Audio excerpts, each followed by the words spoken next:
Because you won one of the events last year, right? Wasn't it like the I think it no, it wasn't Cindy. It was like 22.1 or something No, like it was that. 21. It was a clean and jerk complex. Was it like a max one?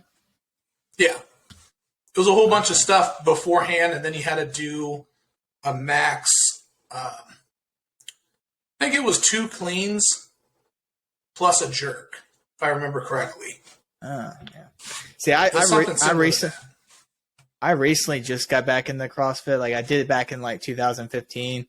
I actually played football, ended up getting hurt in football, and then was able to do it like years down the road. I guess this past year. But kind of just to jump right into it, I apologize for everyone that we're not live. We're just going to record this one, upload it. This is Money Buys Freedom, episode number 46. I'm really excited about our guest right now because I listened to Joe Rogan's podcast, and Joe Rogan said this one time. He said, my financial advisor, I want that guy to be a killer. I want that guy to drink carrot juice. I want that guy to be a beast because I want him to go out there and like slay for me. And I was like, as soon as I heard that, I was like, man, I follow this guy on Instagram. I was like, I'm gonna get this guy on the podcast. Let's talk about this. So I'm really glad we have Graciano Rubio. You're the founder of Infinity Investments. Is that what it's? Yeah, Infinity Financial Planning. Infinity Financial Planning. You own a CrossFit gym. You're a pro strongman. You're pretty much just a beast. So I'm really glad to have you on the show and really to talk about that. And hopefully, maybe Joe Rogan listens to this podcast and hits you up afterwards. We'll see if I can squeeze in on there. yeah, right. But I kind of always like hearing people's backstory. Kind of, what did you get into finances before fitness, or were you in fitness before finances? Well, I started really fitness probably when I was 14. So I was definitely in fitness first. So that started, I started lifting weights probably when I was 12. I'd go to the gym and kind of just goof off a bit. Yeah. And so that was actually what I asked for my 12-year-old birthday present, is that I was a big fan of pro wrestling. I was a big fan of all the typical stuff. So I wanted a gym membership, and that's the only thing I want. I don't want anything else. That's all I'm asking for. So at 12, my parents got me a gym membership, and then I would go sporadically with my dad. And I'm pretty sure at the time you couldn't work out if you were under 15. So we just didn't say anything about it. So I'd go with him to pretend like, oh, no, my dad's here. And once I was 14, that's when I bugged my mom to let me ride the city bus. And the way I convinced her back then was my dad immigrated when he was 14. So once I was going to high school, I said, well, when Dad was 14, he was going to a whole other country. I'm just asking to ride the bus. So at 14 is where I actually started really lifting weights because I could get to the gym on my own. I wasn't beholden to someone else's schedule or ability to get me there. So at 14, I started lifting weights, the typical stuff. And that's really where I'd call it more of an obsession than a hobby. And started lifting weights, started reading into it, started diving into all the different programs, all the different methods, and have continued with it ever since. So that was my first major, hobby or sport or whatever you want to call it. I didn't start getting into investing really until my first introduction, I think, was like sophomore economics or something. Most people go through the whole thing where they talk about the, Great Depression, and you do some kind of game of this is what, stock prices were in 1928 or 1929 or something. So they made it a game back then. And so that was really my first introduction. So let me ask you. So that's like the first knowledge I have of anything. Oh, go ahead. So did you, I guess a lot of people probably said like, oh, don't lift because it can stun your growth. Did you probably hear that? Were you worried about that at all? Or, cause that's kind of what everyone says is like, as a mechanism to get people not to do that at a young age. I didn't hear it that much. I didn't hear it that much at first. And the main reason was most people didn't realize that I was 14 when I'd go to the gym. So none of the people at the gym were going to say anything because they all assumed that I was older. Yeah. So they don't know any better. They're just like, oh, I'm almost positive the rule was either you had to be 15 or 16. Mm-hmm. And so I just walk in and pretend, just pretend like I belong and follow all the rules, and no one's gonna be any wiser to it. Yeah, I mean, I certainly didn't look 14, so no one's gonna kick me out or offer that kind of like, I don't know what the right term for that kind of advice is, but no one's gonna say like, hey, you shouldn't be doing this or you need to be careful. Yeah. So I didn't hear it. I didn't hear any of that stuff until I was putting up like, decent numbers. Then it kind of started being like, oh, you got to be careful. Wait until you get older. You're going to hurt your joints, all this stuff. When the reality is when I first started and I didn't have very good technique on all the basics, Yeah. I'm far more likely to get hurt as a beginner that can't do these movements well with lighter weight than I am now that I actually have, the skill and the body awareness to do them better. It's not the weight that's an issue. It's the lack of body control, the lack of awareness, the poor technique. Yeah. And so I didn't really hear it that much until probably a couple of years down the road where I had been there long enough that people figured out my age. And then that stuff started. But before, they just assumed that I was just like anyone else at the gym. Yeah. Well, they probably didn't want to call you out because they saw you doing more than them. It's like, oh, maybe they're like, hey, get out. Make them feel weird about themselves. Yeah, definitely. They definitely started asking questions. Put it that way. Before you can just blend in, but then at some point, and I think with CrossFit, a lot of people that started working out in CrossFit don't really appreciate what CrossFit is or what it's done, and they don't understand what commercial gyms used to be like even 10 years ago. Yeah. But definitely, 15, 20 years ago. I think that old culture is mostly lost. Where, back then it's just it's a totally different vibe than when you go someplace now. So because when you used to go back kind there, of like a community. Yeah, that's how gyms used to be.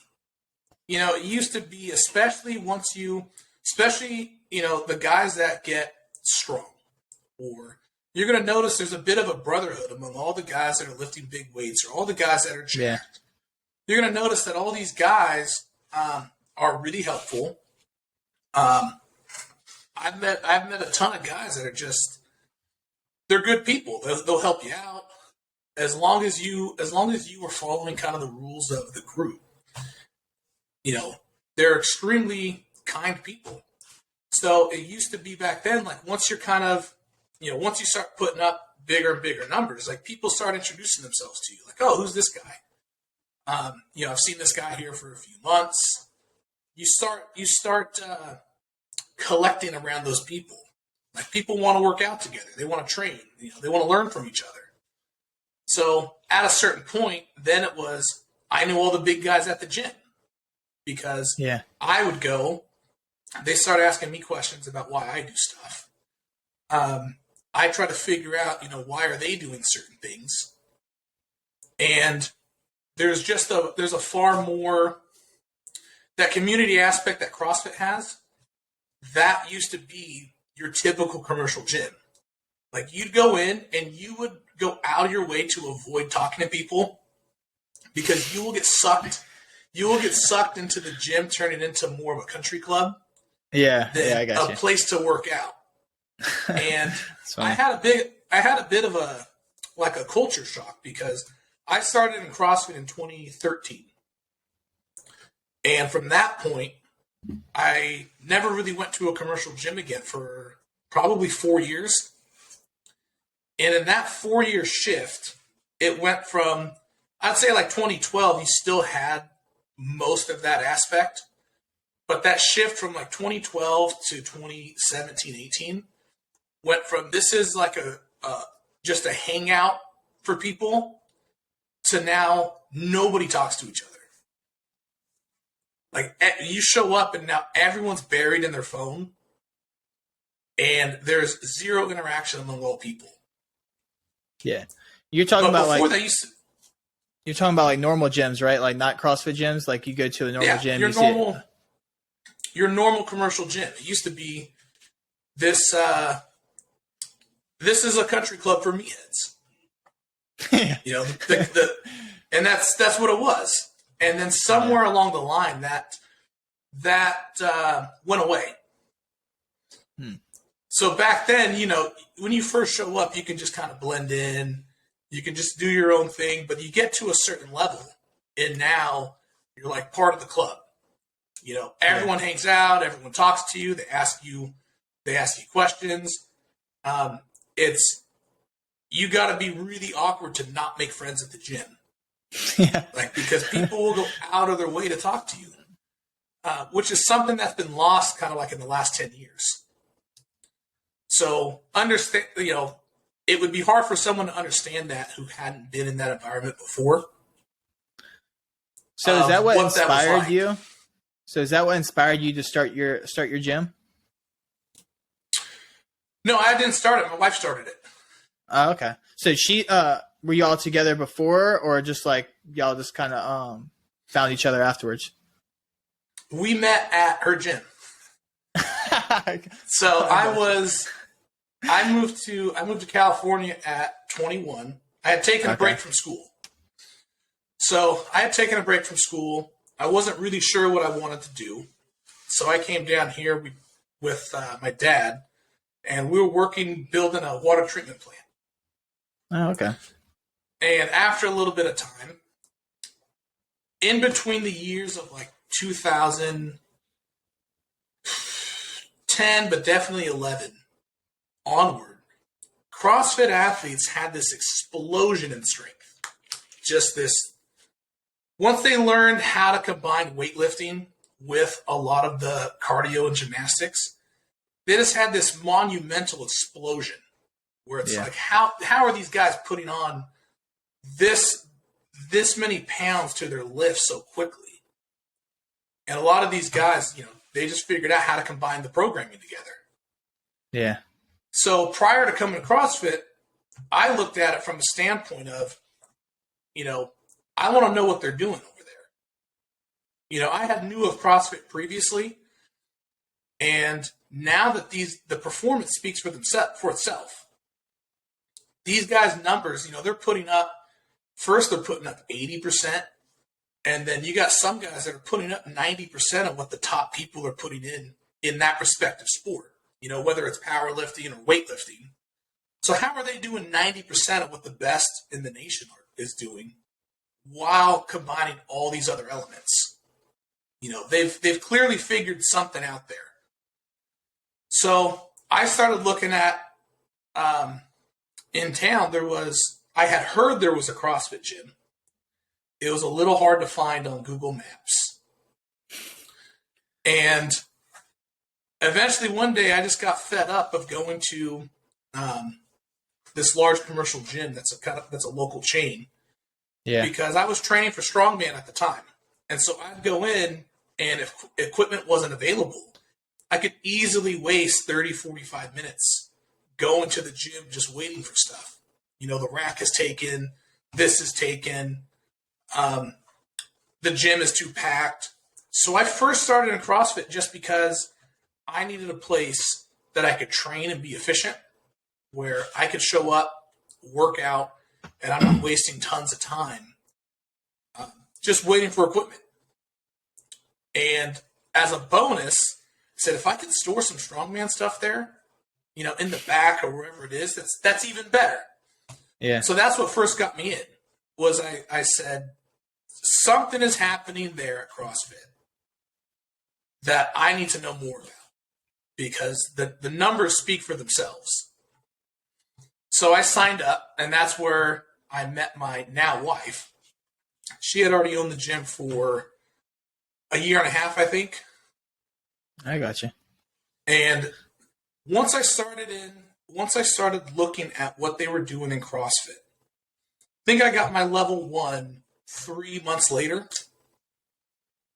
Well, from my very first day, I got my level 1 6 months later. Excuse me. I started looking at CrossFit Journal stuff.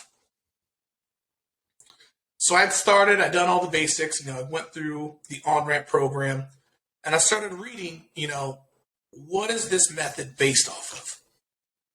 So you start going through the CrossFit Journal and coming across stuff, and I realized that in CrossFit, they are doing exactly the same thing that all the top strongman competitors are doing. In terms of methodology, it's just with a different end goal in mind. So in CrossFit, you're trying to prepare yourself typically for a 5 to 10 minute AMRAP. That's your first stage. Yeah. If you want to go to the games, you got to be able to dominate those 5 to 10 minute AMRAPs, because that's what you're going to see in the open. So in that time frame, you've got to be dominant in that frame first. You're not solely, there'll be some occasional 1 rep maxes, or there'll be events that are longer. But when you think CrossFit, you're thinking of your typical, couplet or triplet, somewhere in that range of 5 to 10 minutes. Yeah. So that's depends if they do CrossFit, because if they don't know CrossFit, they probably think of CrossFit as the people who do the fake pull-ups. That's what I get. Yeah. That's what I get from people a lot of times. So, the methodology for strongman and CrossFit is the same, because people think strongman is a 1 rep max sport, wrongfully. It's not a 1 rep max sport. That's powerlifting and weightlifting. If you want to succeed in strongman, you need to be strong in all different areas. So it used to be more popular. It's become far less popular over time. That when you showed up for a strongman competition, you don't even know what the events are. You just say, "Hey, give me five hard events. Throw in a deadlift, throw in an overhead, throw in some carries. I don't care. I'm ready to go." So that element of preparing for the unknown and unknowable used to be central to strongman, and it's become less so. But in strongman, especially at the amateur level, you are looking to dominate in roughly the 1 minute time frame. Because of logistics of running competitions, your first step, which is going to be to win the amateur shows, you have to be good at doing reps for a minute. So your 1 rep max is more relevant for strongman. But when you got a deadlift for a minute, there's a lot of cardio involved. Yeah. So if you think you're going to come in and win without ever doing any kind of conditioning, you're going to get absolutely crushed at your first competition. And I mean, just totally crushed. Let me ask you, do you think, just from your opinion, do you see a correlation between fitness and success in general? Because I feel like people who are their goal is to better themselves, push themselves to past their limit. It seems like those people also succeed in other things in life. And just from our CrossFit gym here in Chesapeake, most of the people I meet at the gym are extremely highly successful people. And even us interviewing people in this podcast, I've kind of had that correlation of fitness and success. And I'm curious to what's your opinion, because you seem like you're very big into the philosophy of fitness and just curious what your opinions on that is.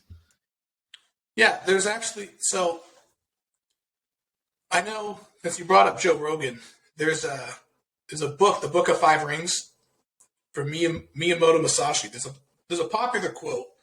The translation is roughly, once you can see the way broadly, you can see it in all things. And so if you have one thing that you're exceptional at, the process of becoming exceptional at that one thing is the same process of becoming exceptional at everything. Oh. So if someone's a great musician, that same process is what you need to do to learn the skill of any kind of fitness movement. If you have someone that's a master violinist, they're going to come into the gym. It might take them more time. This may not be what they're naturally talented at, but they understand the process of getting better. So when they come in and try to learn how to do a pull-up or they learn how to do a snatch, they've been through that process of skill acquisition before, where they understand the practice, they understand the self-corrections, they understand how to implement feedback, they know how to get better. And there's a book on this. It's called Peak by Anders Ericsson. Have you heard of the 10,000 hour rule? Yeah, because you need 10,000 hours to be considered a master, right? So he's the guy that authored that study. And that quote is taken out of context. That is kind of a very rough generalization of it. The amount of practice that you need first is dependent on the domain. So to be an expert at something that is new doesn't take that much time. There's no other person you're comparing yourself to. That's true. If this has never been done before, you're an expert in 100 hours because the next person's only put in 5 hours. You're the guy that knows the most. So if you go to CrossFit like in 2007, 8, 9 with the games, it didn't take that much knowledge of CrossFit to be an expert or to be the best because there was no one before you. Nobody was combining weightlifting and gymnastics and cardio in these elements. Every year, though, that bar goes up. Every year, someone has already laid down that path of how to get to that level. So for you to climb up now, becoming an expert at CrossFit or becoming, the champion is different in 2023 than it was in 2007 when this is the very first CrossFit Games. So you see people that are either successful in fitness and then use that to become successful in other areas, or they started off being exceptional at something else. Yeah. For a lot of people, it's gymnastics. If they master gymnastics, they're going to master every single sport out there. Yeah, I had to hear that. But the same concepts of fitness or the same concepts in finance, particularly personal finance, apply to your fitness as well. Namely the biggest one being delayed gratification. Doing something today that has short-term pain or that you just don't really want to do for long-term improvement. So the people who are wealthy because they do things they don't necessarily like today to put themselves in a better position in the future. When they show up at the gym, their understanding of what they should do for their fitness is much higher than someone that hasn't gone through that process in a different arena. Yeah. So when they show up and we try to explain, one of the biggest things I explain on day one is all I care about is you showing up. That's it. I don't care about any of that other stuff.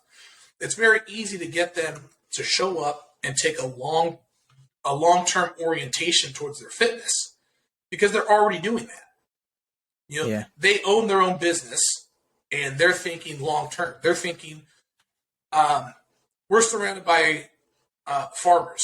So they're thinking in terms of generations. We have a lot of people that they show up, they're already thinking of how they're going to pass this down to their kids. So when they show up and try to work on their fitness, in terms of mindset, they're already there. Yeah. But a lot of times people, they don't have that mindset. So they're either successful in everything they do, or they struggle at everything because it's always looking for, immediate reward, immediate payout, and not necessarily setting yourself up for what's going to be best long term. Everyone thinks like how to get rich quick rather than just how it builds over time. Because even like you mentioned, one thing I like about fitness is you can't buy it or anything like that. All you can do is you have to put in the hours every single day. And I think the same thing correlates to success. And let's say if you do, like if you say like you don't get your instant results, a lot of people quit. Well, I said then you're just doing it for this reason. Like you gotta enjoy, you gotta love the process and the journey alongside it. Yeah, I think it's tough for people to do stuff without understanding the payout. So one thing that is important, we do something called moving the carrot closer. So what happens to people is they're always chasing that like short-term reward. Yeah. But if you take someone and walk them through their goals and say, okay, this is where you're going to be 1 year from now or 2 years from now. And if we're looking at, would you be happy 1 year from now if this was your results? We take that long-term frame, we'll just call it a year, and say, okay, well, this is where you need to be at 6 months. This is where you need to be at 3 months. This is the weekly things that you need to do for those 3 months. And then from that week, let's break it down to a day. And let's break it down to habits. So if you look at, what a good measure of growth or a good measure of success is over the course of a year, and you break it down into just all the way down to daily habits, you'll realize that, man, that's not very much. Like, it really doesn't take me that much if I'm doing it every single day to get to that point in a year. So what are some of the daily habits that you tell your clients that you need to do to help achieve their goals? I try to break it down into the single most impactful thing that they can do. So with training, it's show up. Yeah. That's it. We use SugarWOD for our gym, workout planning and tracking. But I say the very first thing you need to do is show up. We'll worry about maximizing the workout after you get your foot in the door. But now that we've been open for over 10 years, we can pull all of that attendance data over 10 years. And so just a few months ago, I went and I pulled everyone with 300 check-ins. And in those 300 check-ins, that's 2 years, 3 times a week. So you can look at people who have attended for 300 times and look at their before and after photo. And we're talking, this is 100% success rate. There's not a single person of this list that we look at that we're not saying that CrossFit made a significant difference in their lives. And we're not even looking at the workouts. We're not looking at how hard they worked out. We're not looking at the other 23 hours in the day. We are just looking at these people showed up 3 times a week for 2 years. And some of those aren't even 2 years. They may have attended 300 times over the course of 4 or 5 years. But of these people who all attended 300 classes, look at their before and after. There's not a single one that you wouldn't call a successful transformation. And the only ones that aren't is because they haven't been at the gym for a long time. And I'll just say them missing CrossFit has shows what they were getting out of CrossFit to begin with. Yeah. So do you think people have to work out or go to the gym in some sorts in order to achieve other goals? Let's say like they have finance goals, they have business goals or anything like that. You think they have to get their self right physically and mentally in the gym to correlate that to success outside of it? I would I would say the answer is yes, if we're talking long term. Yeah. If we're talking over the course of 20 or 30 years, then it's an absolute yes. And one of the main reasons, so if you look at someone like Warren Buffett, the main reason he's accumulated that level of wealth is he's been in the game longer than anyone else.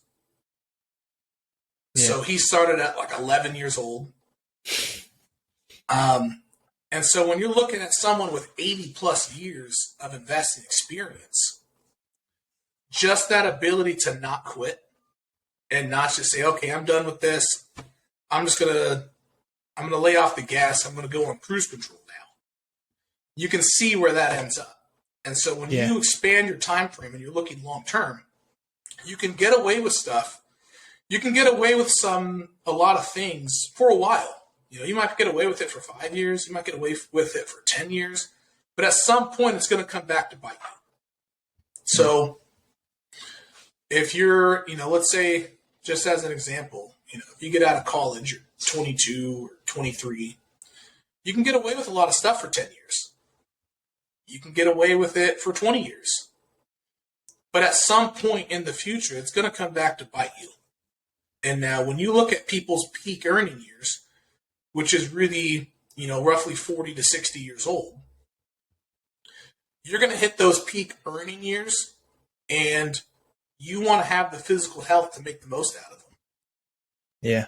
And a lot of times, people skip things in their 20s and 30s, which then when they're in their 40s and 50s, they have to correct. That makes sense. And at that point where your time is the most valuable, you're not able to maximize that because you don't have the physical vitality. Physically, you don't have that vitality. And mentally, you'll hear how exercise makes a huge difference in people's mental health. Oh yeah. And so if someone is a licensed therapist, they can give that recommendation. They can say, hey, you should go exercise. Now, I'm not an exercise professional, so I can't tell you what kind of exercise you should do, but go exercise. And then in the fitness realm, if you say, hey, exercise is good for your mental health, you will get this big tidal wave of pushback. Oh, yeah. Oh, you need to stay in your lane. How can you say that? On and on and on. And it's like, okay, someone's got to bridge that gap. Someone has to, there needs to be some kind of bridge between those two where we recognize the how interrelated they are. Of saying, I'm not saying, hey, I'm going to cure this ailment you have, but in terms of a foundation, it's going to improve. So that goes against their pharmaceutical sales. Yeah, one of the keys that CrossFit has been built on, one of the tenets is that sickness, wellness, fitness continuum. And saying that your fitness really represents your health. Increased work capacity over broad time and modal domains is measuring health. It's a hedge against sickness. And if you take that out of physical health and apply it to mental health, it applies exactly the same way. When you exercise and you perform these things, you are giving yourself a hedge against various mental health conditions. It would probably be the better word. When you exercise, your base anxiety level is down. When you look at how exercise affects dopamine in the brain, it is resensitizing your brain to the dopamine, so everything gets better. Everything that you enjoy is more enjoyable. If you get done with a workout, it's easy to drink water. When you're done with a workout and you experience pain, going and drinking a cup of water, which at 2 p.m., I got unlimited water. I never drink it. I don't care. But after a workout, once you've given yourself that reason to be thirsty, man, this water is delicious. This food is better. All this stuff that I do all day long is better afterwards. So in terms of just improving your overall mental health, I think it's essential. But when you say it, people get upset about it. And it's like, well, I'm literally repeating what this person said. Yeah. They told you need to exercise because it improves your mental health. I'm just repeating their same words and telling you what exercises to do. Now, if you have a mental condition, then you need a professional. Yeah, I just know for myself. I know for myself, when I don't work out for a long periods of time, I start getting irritable, like kind of mad. Like I need that to function at like a high level, because if I don't, I don't know what goes on. I just don't feel right. I feel weak. I feel like lazy. I feel like I just want like this kind of like lazy sleep in or everything. And so if I don't do that, I'm not productive. No way. So how do you help the people who maybe weren't in the gym before? They're not used to that, experiencing pain or pain. I guess pain because it helps you long term. How would you advise someone who maybe never been in the gym, and you just said just show up? How do you get someone where you can push past their limits and getting them to enjoy that?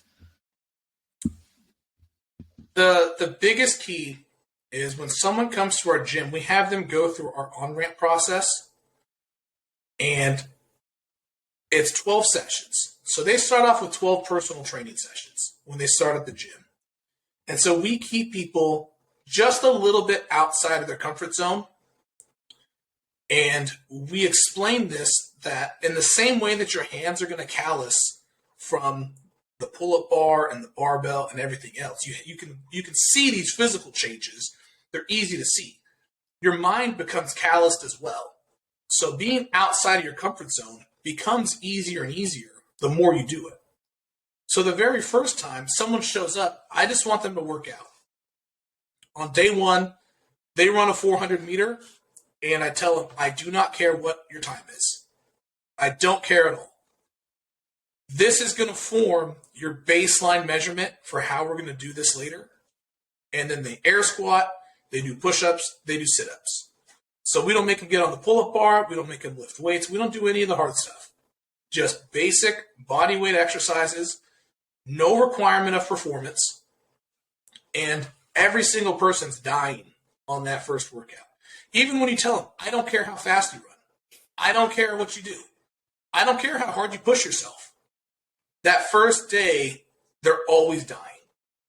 And I explain right off the bat, hey, this was all your choice. This is how hard you chose to push yourself.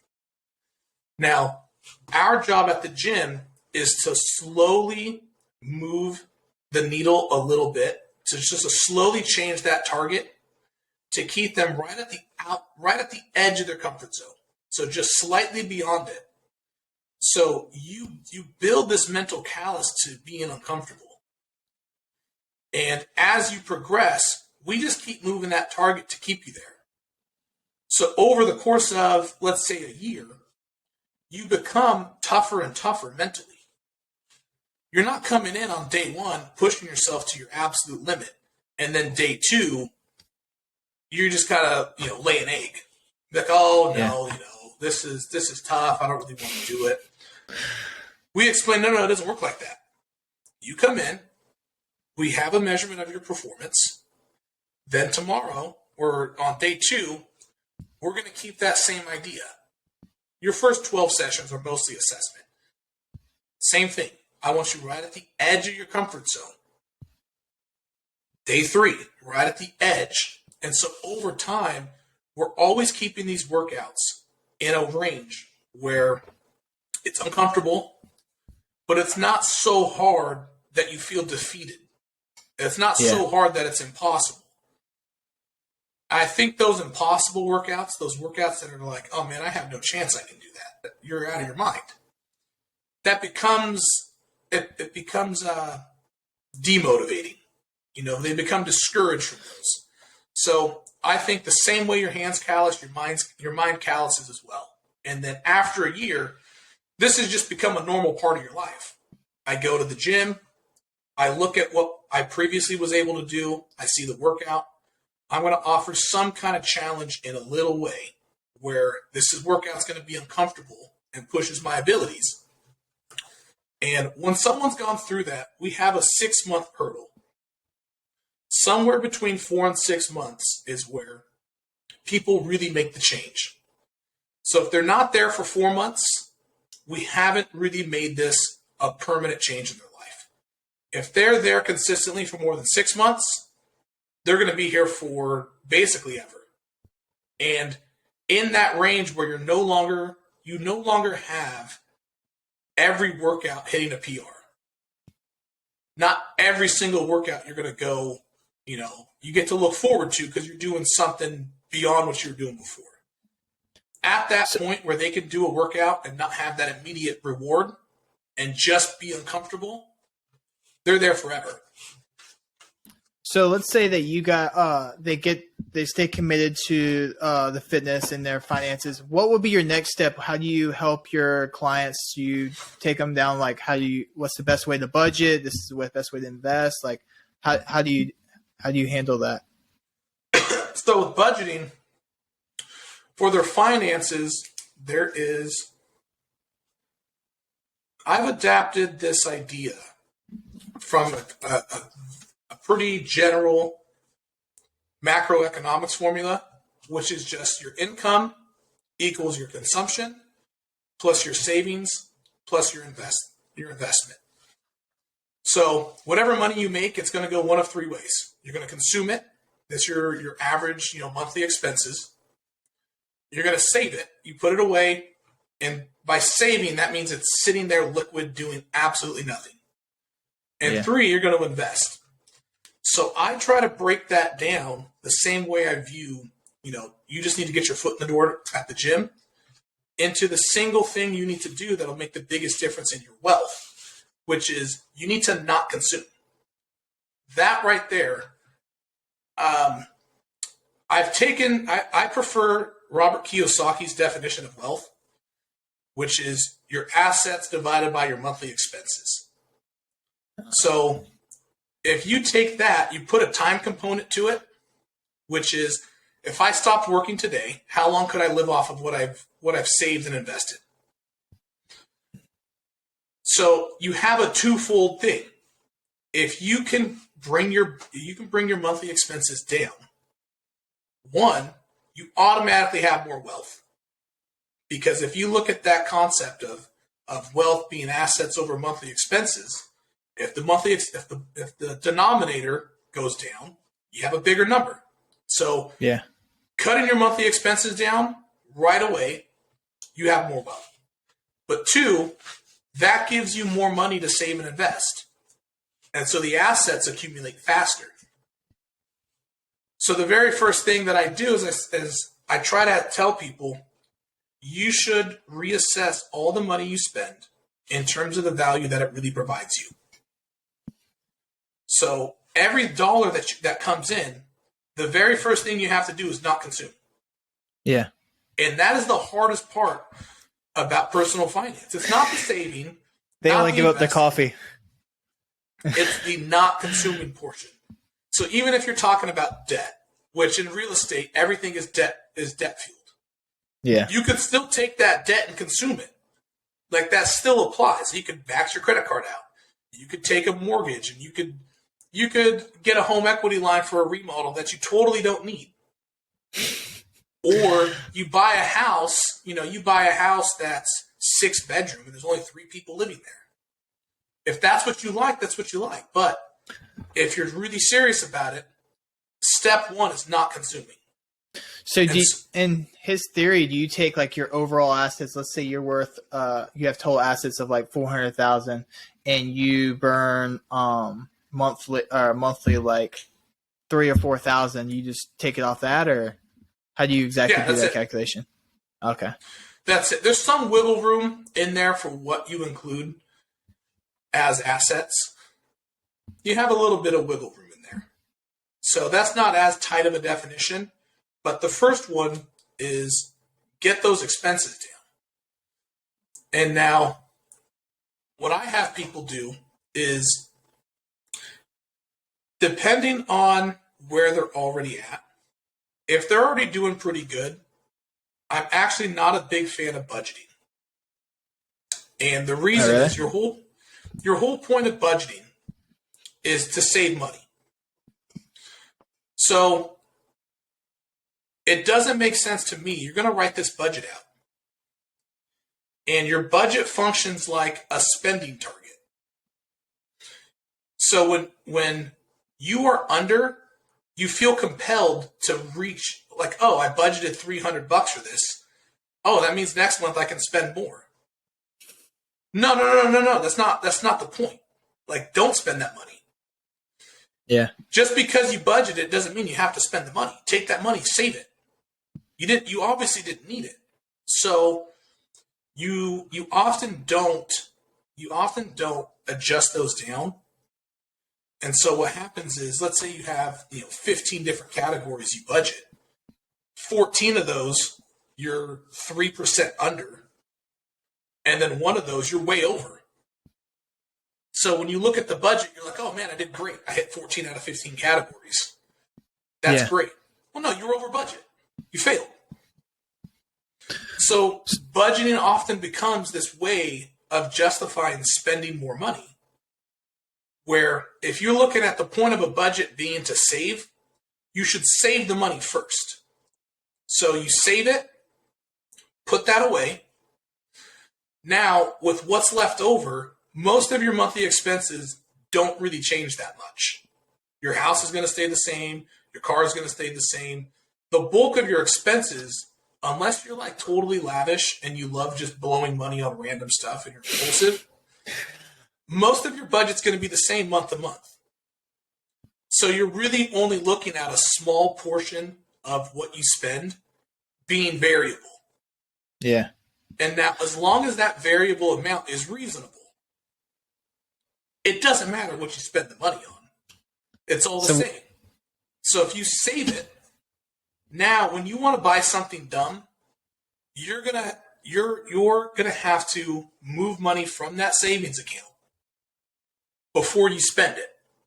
Yeah. And you're not going to buy it. You're going to be like, oh, damn it. Like, I don't really want it that bad. You're not going to buy that crazy stuff. And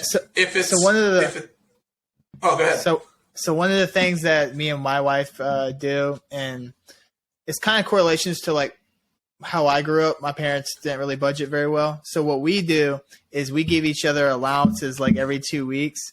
And if she saves her allowance, I save my allowance. So if she wants to go get another tattoo, or if I want to save mine and go blow it all in Vegas, like I can, and it doesn't like stop us from achieving our goals because we're still paying that savings account every month. We just every 2 weeks we put like $50 or $100 into that allowance. If you want to go out with your friends, you can do that. And for us, it makes it where we can still live, and it forces you to save on your own, but it doesn't prevent our family from growing our net worth and savings account. Correct. I think the value of tracking something has to outweigh the cost. And a lot of people think there's no cost to tracking stuff, but there is. It takes you time and energy to sit down and review every single purchase you made, or categorize them, or look at all that stuff. And so when it doesn't really affect what you're going to do, then it doesn't matter. As long as that total amount is the same. It doesn't matter if you're buying a new tattoo or you're going to Starbucks every day. They're the same. Yeah. It is unnecessary consumption. And that is perfectly okay, as long as it's not impacting your long-term goals. So if you take the money right when you get it, you have your direct deposit or wherever you get paid, you take the amount you're supposed to save and get it out of that account so you don't see it, you don't touch it. You might have a period of time where, I know for us, because we own a gym, where you might have 2 weeks that are just totally over the top busy. Yeah. And you don't have an opportunity to spend any money because you're like, nah, we're not going to go out. We're not going to do these things. So the money's sitting there because you went 2 weeks or 3 weeks, or for some people, especially when they have young kids, you might go a few months where you just don't really have like an opportunity to go out and do stuff. whether you save all that money and go on a trip to Vegas in 3 months, or whether you're buying like little petty things that add up all throughout those 3 months, puts you in the same spot. And so if someone is like, they blow money, like they get money and it burns a hole in their pocket. All right, you need to sit down and you got to write this stuff out. You need a budget. Yeah. And you need to go through those fundamentals. But once you're at a point where you're like, okay, I've cut all the frivolous stuff. I'm in this habit of taking my money and putting it aside. Going through and worrying about your Starbucks bill is probably not the best use of your time. Yeah. Because you make too much money to sit down at the end of the month and go through it. And if you have a problem, you know you have a problem. Like if it's an everyday thing, all right, tone it down a hair. If it's, hey, I go once a week, trying to squeeze, $5 out of your budget at the end of the month doesn't make a lot of sense. Do you usually advise people to, I know Dave Ramsey may have said this, it's like you want to have like 6 months as emergency fund. Do you usually advise that, or do you have a certain number? Or? Yeah, I think anyone, and most professionals are going to recommend the same stuff. 6 months, the very first thing you have to do, absolutely no matter what, is get 1 month in. Once you have 1 month sitting there where you have like certain levels building up to that. I remember when I was a lot younger, once you have enough money saved up where like if the payroll department screws up your paycheck, you're not worried on Monday. Like you're not sweating about it.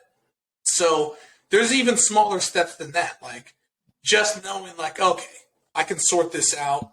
They screwed up my paycheck. It's not a big deal. I'm going to get it fixed next week and have that money deposited.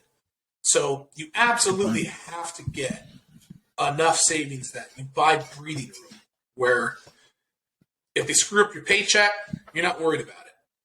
Then you're out. The next step is if I were to lose my job, do I have enough liquid savings to cover my expenses until I find a new one? Which for most people, that's all going to depend on, what your profession is. There's some people that work skilled trades where if they're fired on Monday, or if they're fired on Friday, they're working on Monday. Yeah. They're going to call up someone they know. Hey man, I'll have the HR lady's going to work overtime. HR person's going to work overtime on Saturday. They're going to have the paperwork done and be like, hey, man, show up on Monday morning at the job site. We're ready to go. So there's people with those kind of connections that they should still have, at least 3 months or so. But there's people with connections like that, hey, I know plumbers like that. I know some electricians like that. Guys that work in really high demand trades that they'd be working on Monday. Some people, it might take you a year. You work in something that it's very specialized, but it's not in like constant demand. So 6 months might not be enough. You might need 12 months because it's going to take you a long time. The interview process is long. For certain professions, you have to go through background checks, which will take time. All this long runway to get you at a new place. You're going to burn through that 6 months. So if you're looking at it like, okay, I reasonably need 6 months to get a new job, you don't want to plan that you're going to run out of money by the time you get a new job. You got to give yourself a buffer. So it'd be more appropriate for them to have 9 to 12 months. So it's mostly profession dependent of how long before you'd be working again. So let's say like they get their, they have that number. What would you advise them to invest in right now? Because the market is kind of weird. Like when no one's really not sure what to invest in. Like, hey, do I hold more cash? Obviously Bitcoin's probably not a good investment, but what's the safest investment to invest in right now, in your opinion? right now, well, I think all the time, nothing eases your mind like cash. And there's not a replacement for sitting down at the end of the night, going to sleep, and not worrying about what your money is doing. Yeah. So that's a good point. Cash, I think people worry so much about getting everything they can out of their money that there's a middle ground that I think is more ideal. So some people are trying to squeeze like every dollar, and they're sweating when they wake up and check the market in the morning. Yeah. And then other people are like 75% cash, where they're like, and the other 25% is something really low risk, like some type of like basic bond fund or something. Where right now, if you don't have that liquid savings fund ready to go, you got to get to that point no matter what. And then once you get to that point, everything is going to be dependent on your time frame. So if you're looking at, for myself, I've got well over 20 years. I've got enough runway that I'm purely thinking in terms of long-term opportunity. And so whenever an opportunity pops up that I think is going to be great long-term, I take it.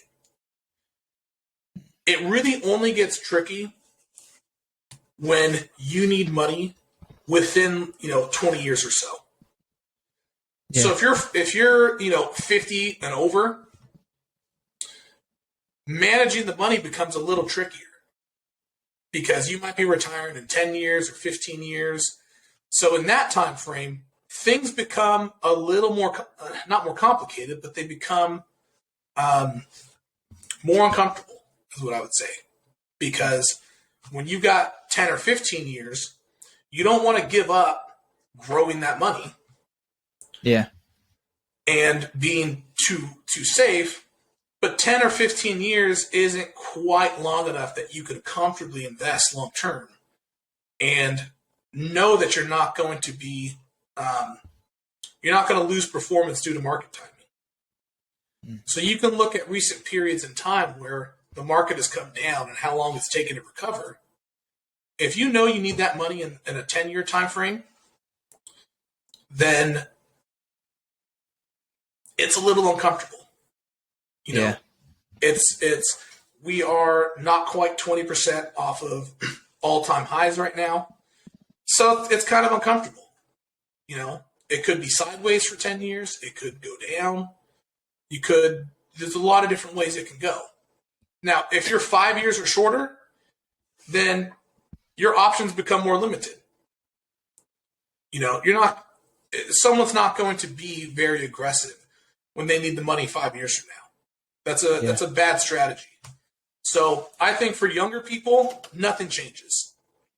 For younger people, if you are a net purchaser of stocks or a net, you're investing more than what you need to take out, all of these are just opportunities. Market goes down, you get a lower entry point. That's good for someone like myself. I've got 20, 30, 40 years to go. Yeah. So it mostly depends on what the time frame is. Okay, so you're saying someone who has probably like 20 years of a working future, you have the capacity to take more risk than someone who's kind of needs a 5-year span. Absolutely. Yeah. So I guess for me, I do like staying kind of cash heavy, but I know that the government prints money every year and just opening the printing press and printing money. So every time they print money, that dollar becomes less and less. So I feel like I need to put it in somewhere where it hedges against that, and it's a hedge against inflation also, because inflation is kind of out of control. Yeah, you always have to think in terms of percentages. So something right now, if you were 10% cash or so,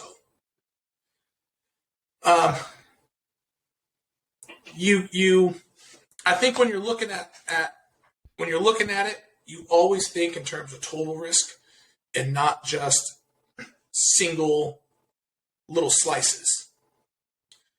So if someone's involved in real estate, there's obviously different levels of risk involved in real estate. Some deals are more risky. Now, those deals often give you the greatest opportunity for return, but they're more risky. So if you are engaged in riskier level stuff, the cash is your safest option. So you're using really the cash as a way to control your total risk. Yeah. It controls your total risk, but what I use the cash for is to prevent situations that are catastrophic.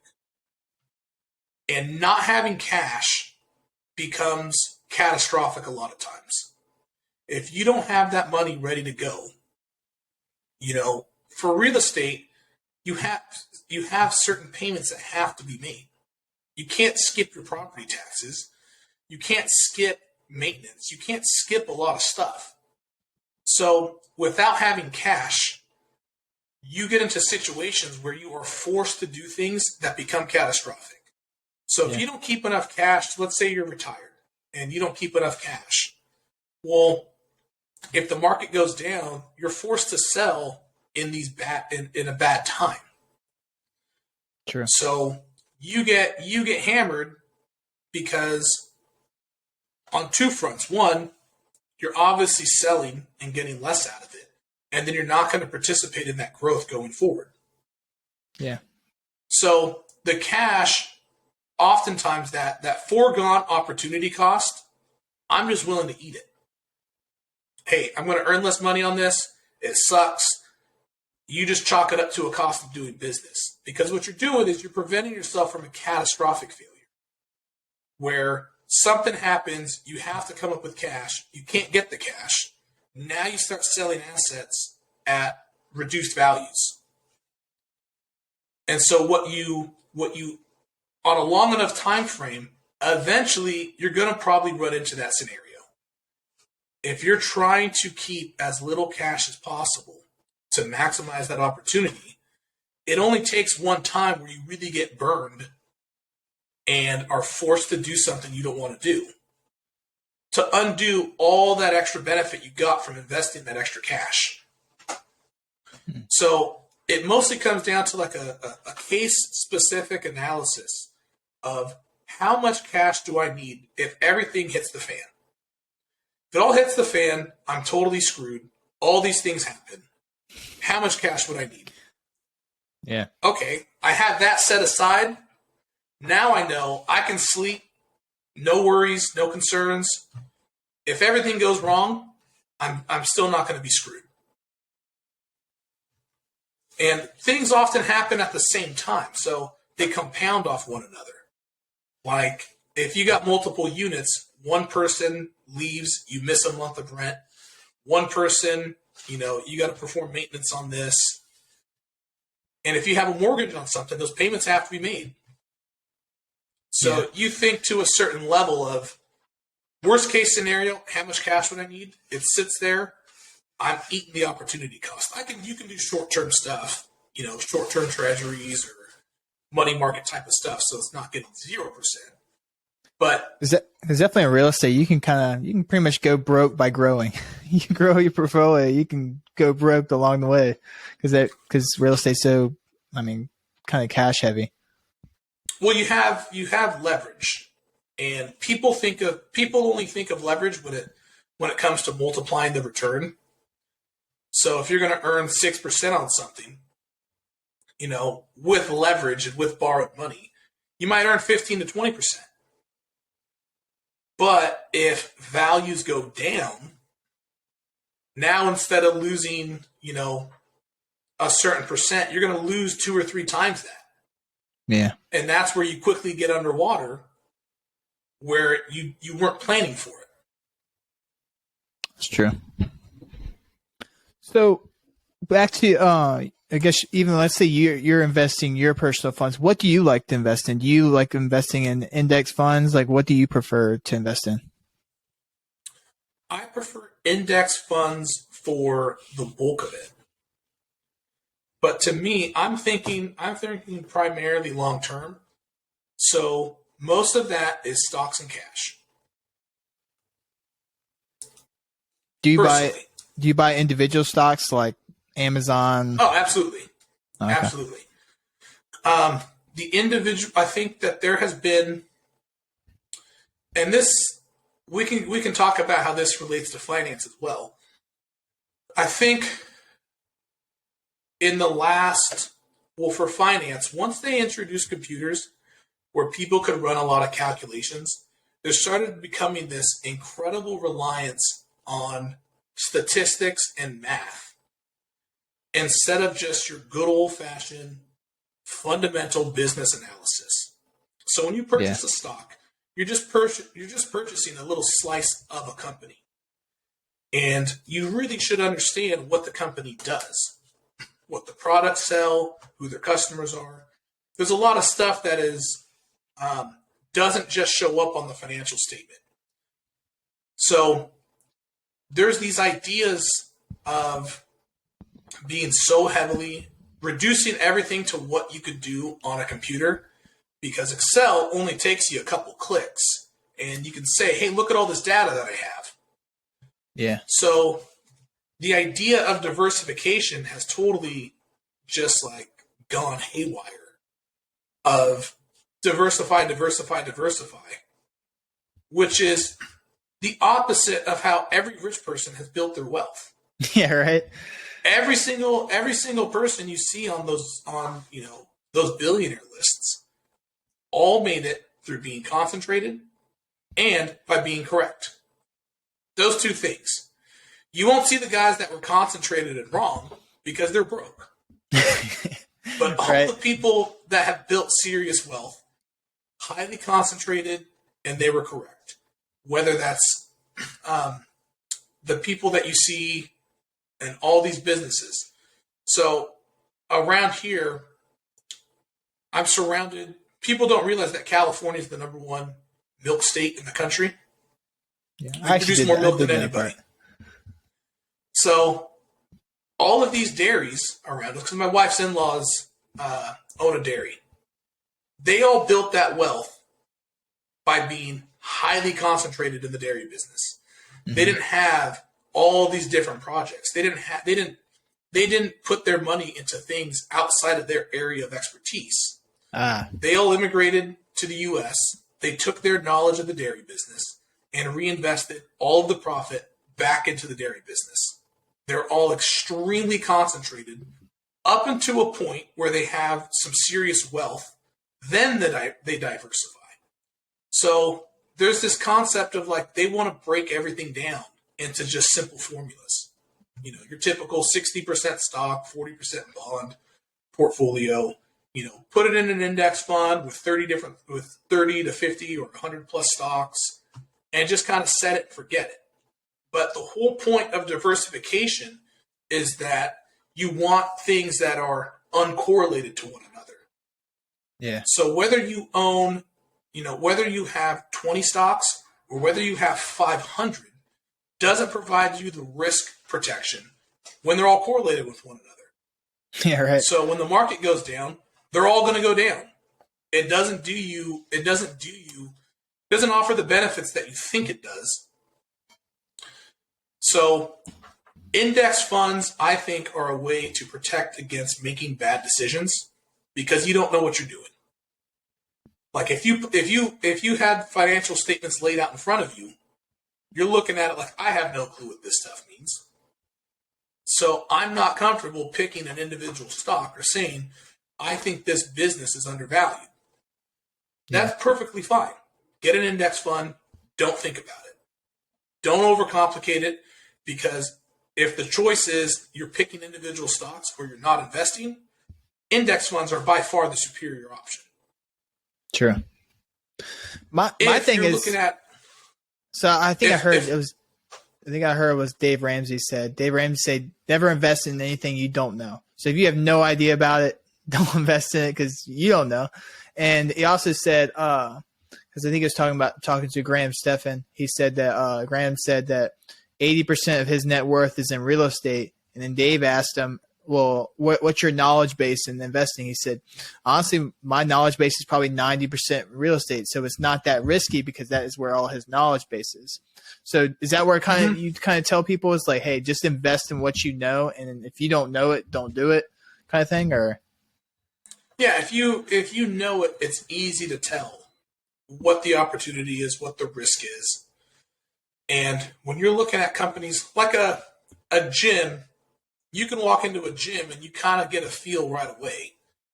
For someone who's had to run one, you can walk in and understand probably how much money they're making out of this place because you've ran one. You understand it. Yeah. So if someone was to come to me and say, "Hey, I was thinking about opening up a gym. I'm looking for a partner in it." You could analyze that business plan and be like, "Oh no, man, you got to redraw this thing up. Yeah, this isn't going to work." It's the same thing when you're looking at individual stocks. Number one, the financial statements tell the story. You know what their cash flow is. You know what the risk is. You can look up other documents that'll tell you management's perspective on stuff. But if you understand the basics of the business, you can have an idea of what that company is really worth. And so you tell people go to that company, that stock, find their financial statement, and they'll be able to give you an accurate assumption of how that company's actually doing. Yeah, if you're looking at it and you're like, man, the financials of this look great. Opportunities come up where they're no-brainers. You're looking at it like, man, this is a no-brainer. Sometimes they come up where you're thinking like, what am I not understanding here? This seems simple. Like, is there something I don't know? But no, those opportunities come up. They're not. Yeah. And the more you know, the more you can take advantage of them. You can take better use of those opportunities. Now, if you're not really sure, you just get an index fund. Or if you're not real comfortable with if you're that concerned about making a mistake, you just get an index fund. Or you can do something in between. You can have 75% of that in an index fund and then have some small percentages that you put into individual stocks in which you believe in. But when you're looking at, a lot of times, if you're building a portfolio, working with individual stocks gives you a little bit more flexibility into what you're creating. So it's easier if you need a specific income target. It's easier to get that correct with individual stocks often than it is with an index fund. Yeah. You can use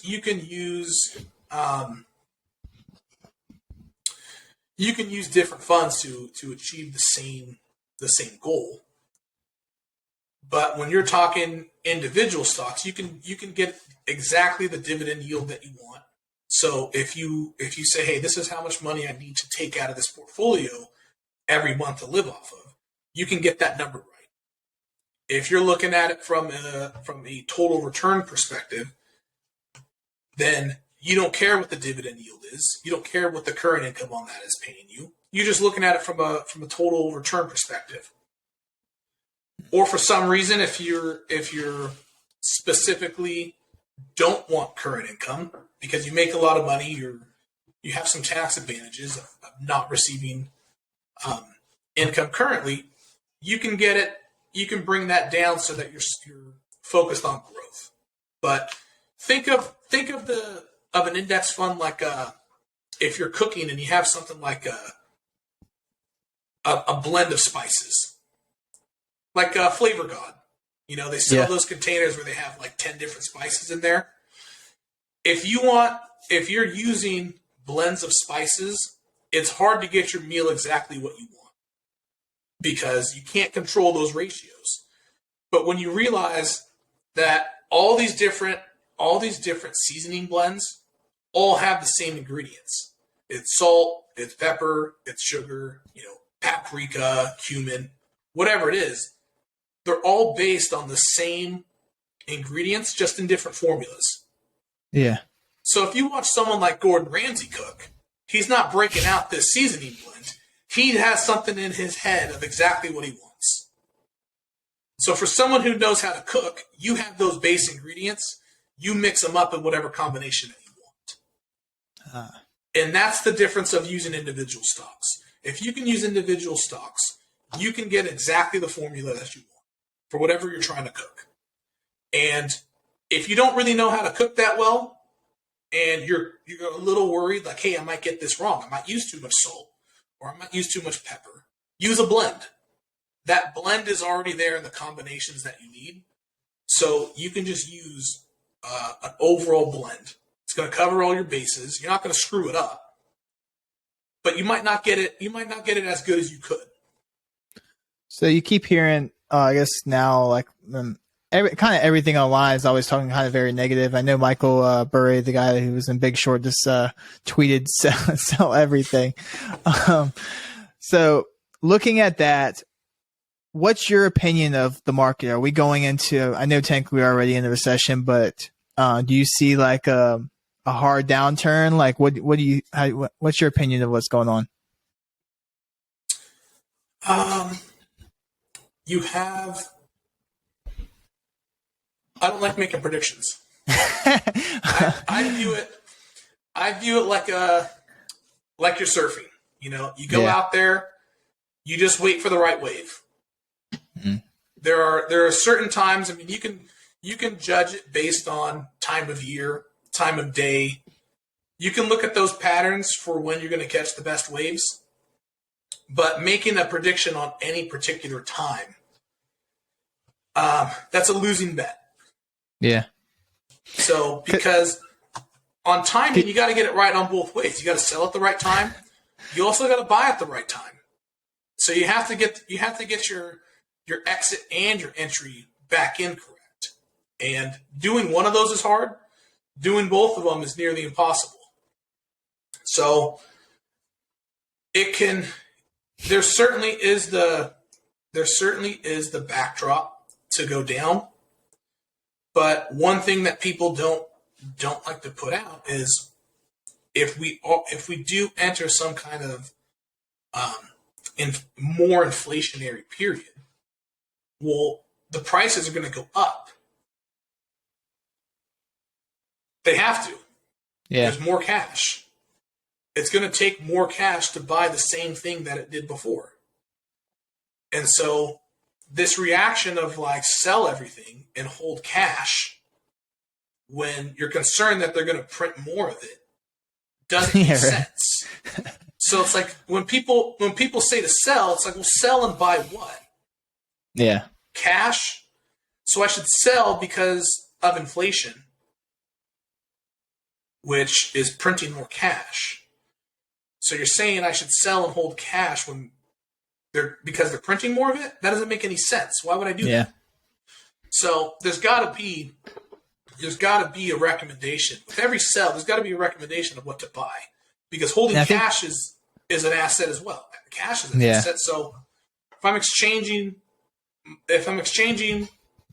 one asset, what should I exchange it to? So if it was, hey, sell and buy gold, or sell and buy bonds, or sell and buy anything, that second part is always missing. True. It's funny. I think Jerome Powell, I think they get antsy and they have to push the printing button here soon. I think they've held off for a little bit. I think it's only a matter of time before they open it back up and start printing like crazy again. But they're in a hard place. And it all comes down to there's three ways the government spends money.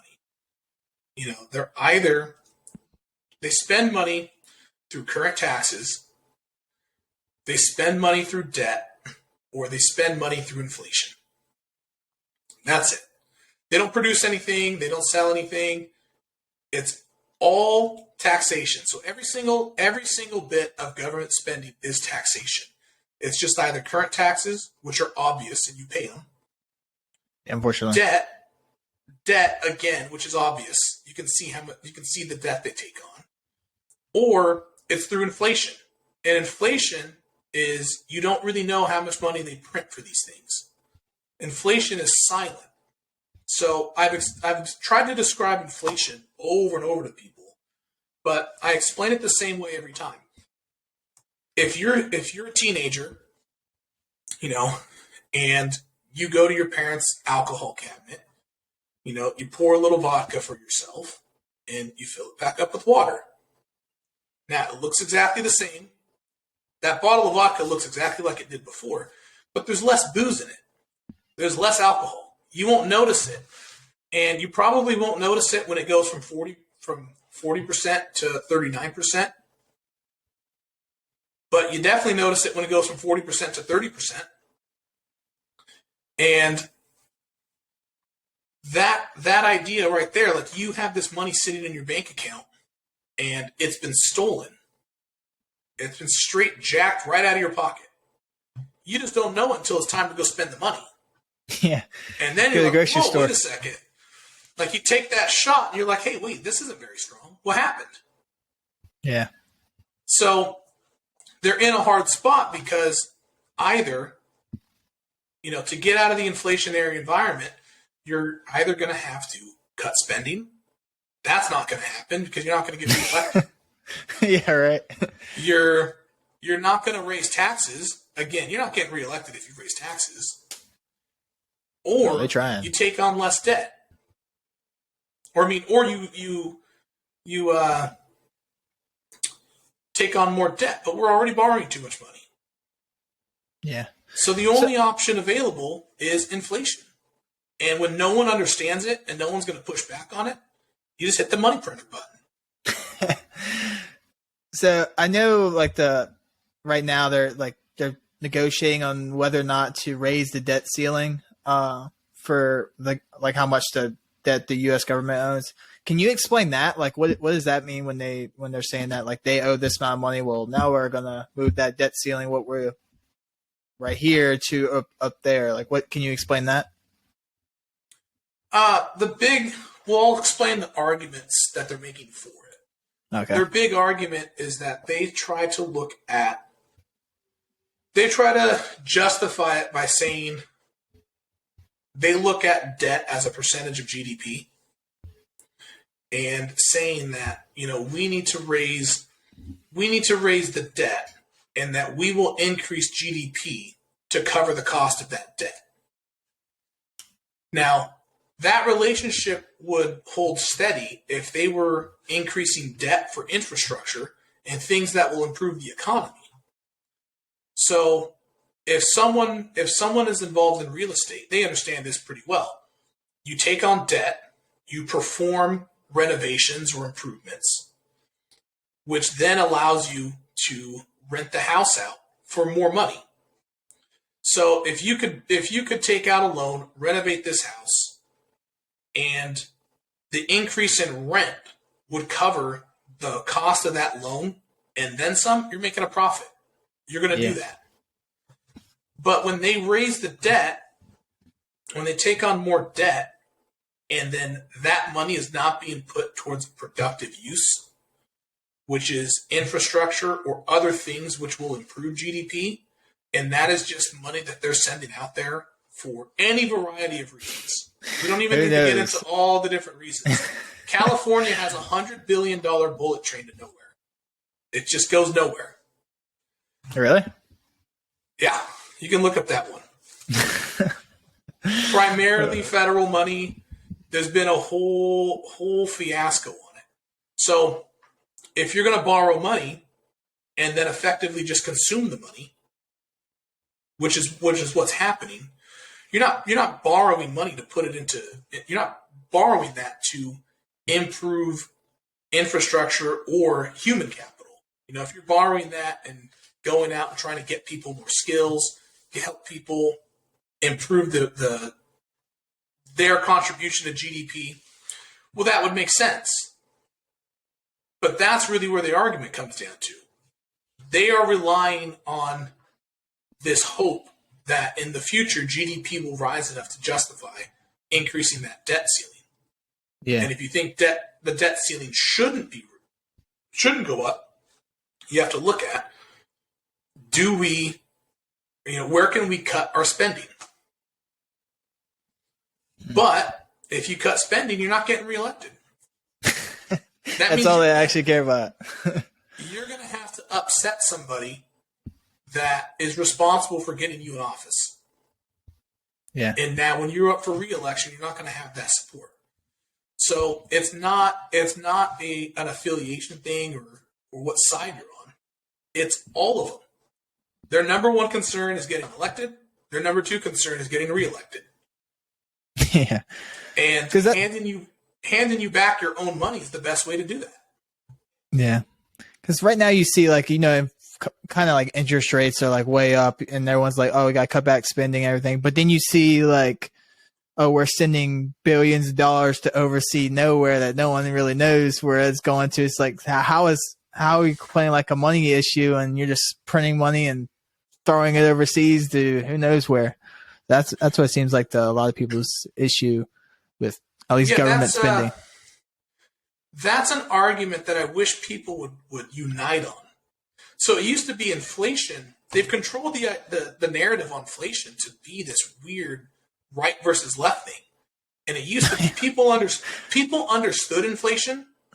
They branded it as inflation is the cost of doing good. That is the new major push that they've made. We just have to accept inflation, and you need to accept a reduced standard of living for us to do these good things. And it's not that case at all. That used to be something that if you go back where we had higher inflation than now, you go back to the 70s, there's no people arguing over this is a good thing or not. They're all looking at it like, hey, this is bad. That's the single thing that like, hey, this is us versus the people in charge of who's printing the money. And so that used to be a unifying rallying cry. Like, oh, we'll put our differences aside because we're both getting screwed by the same person. Yeah. So when you and your neighbor go to the grocery store, like, hey man, why does everything cost 30% more? Yeah, right. Like that's a reason to be like, hey, this guy doesn't bother me that much. Who's making me pay 30% more for these items? Why'd my bill go up? And now they've turned people against each other, where if you say, hey, why am I paying more money?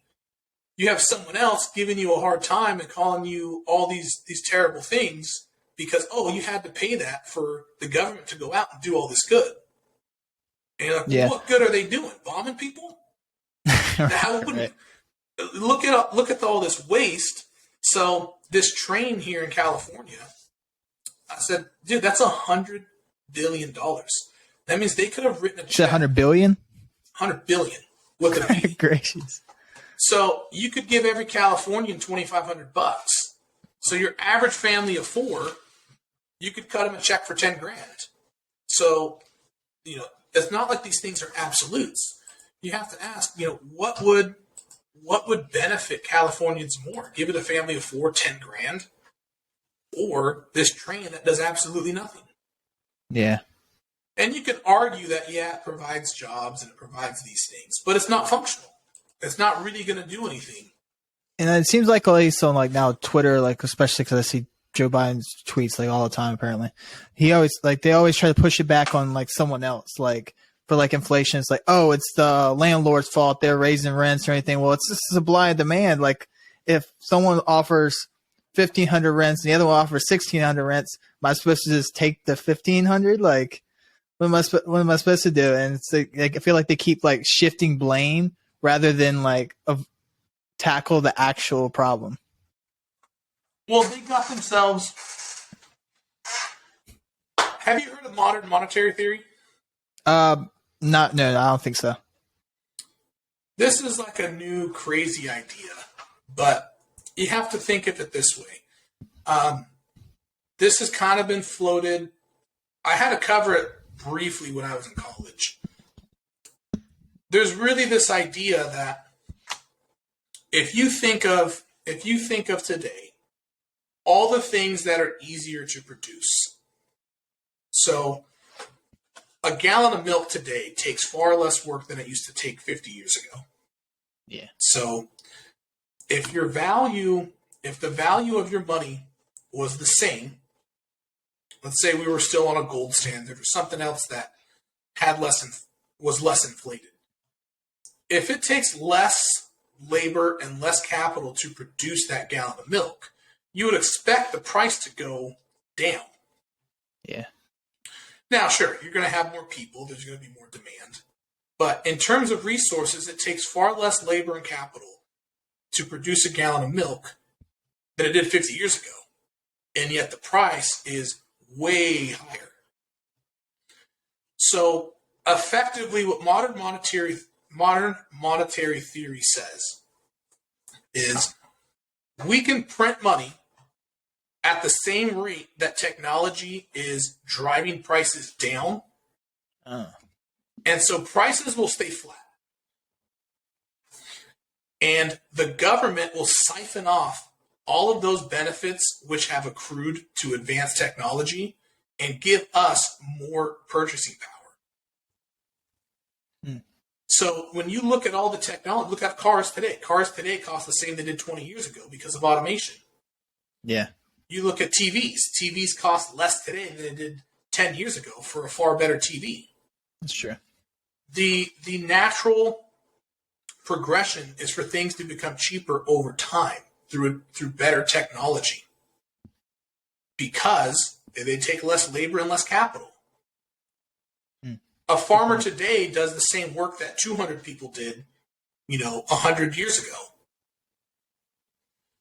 Now, you would expect prices to go down, but if they print money, that puts upward pressure on prices.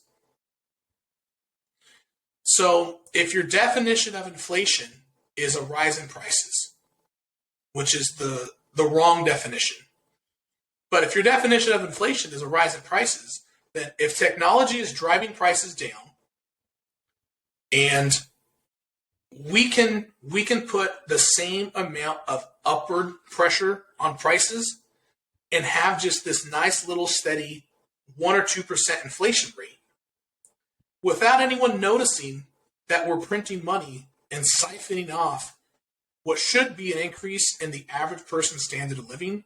We are siphoning that off for more government power. Yeah, interesting. So let's say, your gallon of milk, let's say it should have gone from $3 to $2.50. Well, as we're printing money, what's going to prevent that from going down is that we're printing money. Your dollar's becoming worth less. Yeah. So it stays at $3. Nobody gets upset. I paid $3 5 years ago. I pay $3 today. No one's unhappy about that. But it should be $2.50. It should have gone down, but it stays the same. So everybody's happy. The consumer's happy because your stuff costs the same. The government's happy because they got to print money. They got to take the value that's in your bank account and put it in their own account. Because now they can direct that money towards other spending. And so in a nutshell, that's what modern monetary theory is. As technology drives prices down, we can print money and control inflation and siphon that all off for ourselves. And no one's going to be unhappy. No one's going to be unhappy. There's not going to be some big revolution because no one's going to be the wiser. Yeah. They don't realize that their money's being taken because people think that believe that prices should steadily go up over time. Even though that makes absolutely no sense. If I can produce something with less time, less labor involved, the price is going to go down. So that's what happened. So like with COVID happening, you're just now at this weird spot where that system isn't sustainable anymore. Because with COVID, the supply of everything went way down And now that you have to print some money to get to, for different reasons, now we're looking at all of that inflation. But people don't realize that that was occurring for 20 years prior. Yeah. It's just they could manage it a little better, and they can massage the numbers a little bit, so it's not as obvious. You know? Yeah. I think my opinion on like the Feds, I don't think they actually care about inflation at all. All they care about is like the demand for the dollar. That everyone, like even overseas, that everything gets traded in the dollar. It seems like they're all about the demand for the dollar, like keeping the dollar's power. Absolutely.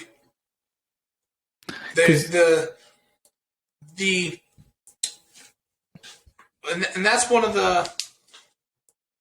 I'm not one of the Bitcoin maximalists. Yeah. But there is. I don't think people understand its use as a tool. And it doesn't necessarily have to be Bitcoin, it can be something else.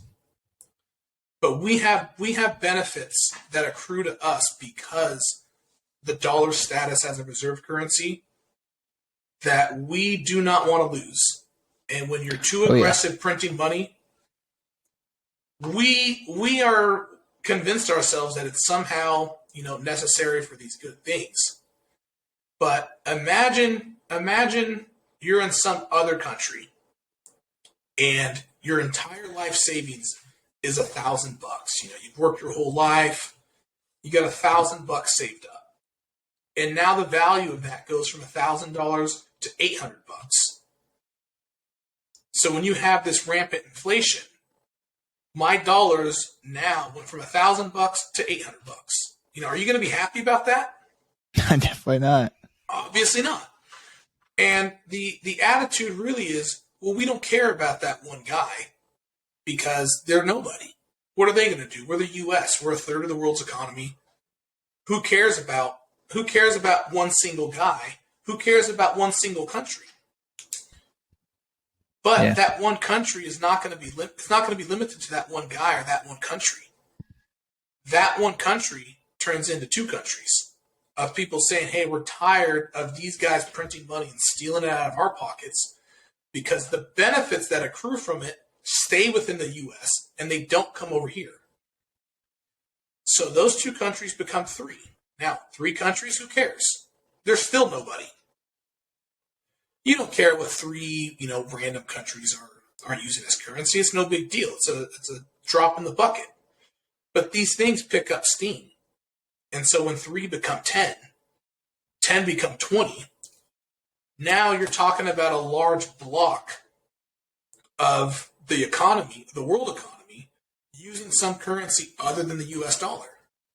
Yeah.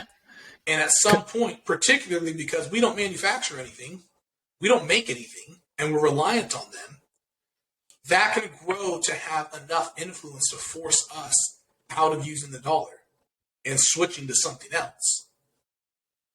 Because I can't remember what year it was that they made it where I think it might be in President Nixon. They made it where all U.S. All oil had to be transferred in or transacted in U.S. dollars, and it seems like anyone who tries to go against that in the United States, it seems like there's like the war. Because I know Saddam Hussein was one of them. He tried to trade oil not in the U.S. dollar, and look at what happened to him. And it seemed like every scenario, like even like let's say Russia is trying to go on the gold standard away from the U.S. dollar. Seems like anything that doesn't go the way the U.S. dollar is, seems like the U.S. is, kind of conspiracy, like trying to start a war, going to start a war or something. Yeah, it may not always be that explicit. Yeah, but you often have to look a little bit underneath the surface. But just in general, we have a lot of benefit from the U.S. being a reserve currency and things being transacted in dollars. Because the SWIFT system, I think everything has to pass through the U.S. dollar, right? Not sure. Oh, could be wrong. Someone look it up and correct me. Yeah. But so I guess your opinion is right now the U.S. dollar is still probably the strongest currency in the world. Yeah, it's definitely the strongest. I mean, I trust the U.S. more than any other country. But just because something is the best, that doesn't mean it doesn't have its problems. So, And just because something has problems doesn't mean you throw the whole thing out and try to start fresh. But I think when one of the major keys to investing, and it doesn't matter what domain you're investing is, you got to see things for how they are and try to eliminate your own emotions and your own biases out of it so that you can simply just see it as it is. Now, you can have preferences. You can have ways that you wish it was, but you got to see things for what they are. Yeah. Within real estate, some people show up to an investment and in their head, they're just looking at what that property could be. And you overpay for it. So you're looking at it as you're looking and you already have an idea in your head of what this is going to look like, from the landscaping to I'm going to fix this, it's going to be so great. And you overpay for the house and it doesn't end up being as good as what you thought. And it goes the opposite way. You're looking at it and you're just negative. Oh, this, all these, you just see problems. And so you don't participate in the deal because your offer's too low. So if you're too negative, you just won't get the deal at all. And if you're too positive, you don't make any money on it. It's that in between where you can see it as it is that you get the most out of it. Where you see it as it is, so you pay a fair price when you purchase it. You're realistic about what it can be. So you have your idea and maybe you say, hey, this is where it could be, but realistically it's going to be a notch underneath that. And you go into it and that's where you kind of maximize things. Okay. So often when we start talking about the US dollar, you get people that are either like super pro-America, we're 100%, we don't do anything wrong, or it's just like the worst system ever created and it's awful and this whole thing is going to collapse. But it's somewhere in between. They try to make it black and white. There's so much work involved in transacting in a different currency. So if you look at, currently, think as a simple step, just think of all the contracts you have written that are all in US dollar.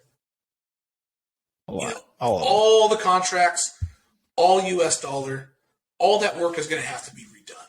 So using a different currency to transact is not as simple as just, oh, hey, tomorrow I'm going to get paid in this and start buying all my stuff in Bitcoin. Yeah. What is your opinion of Bitcoin? It doesn't work like that.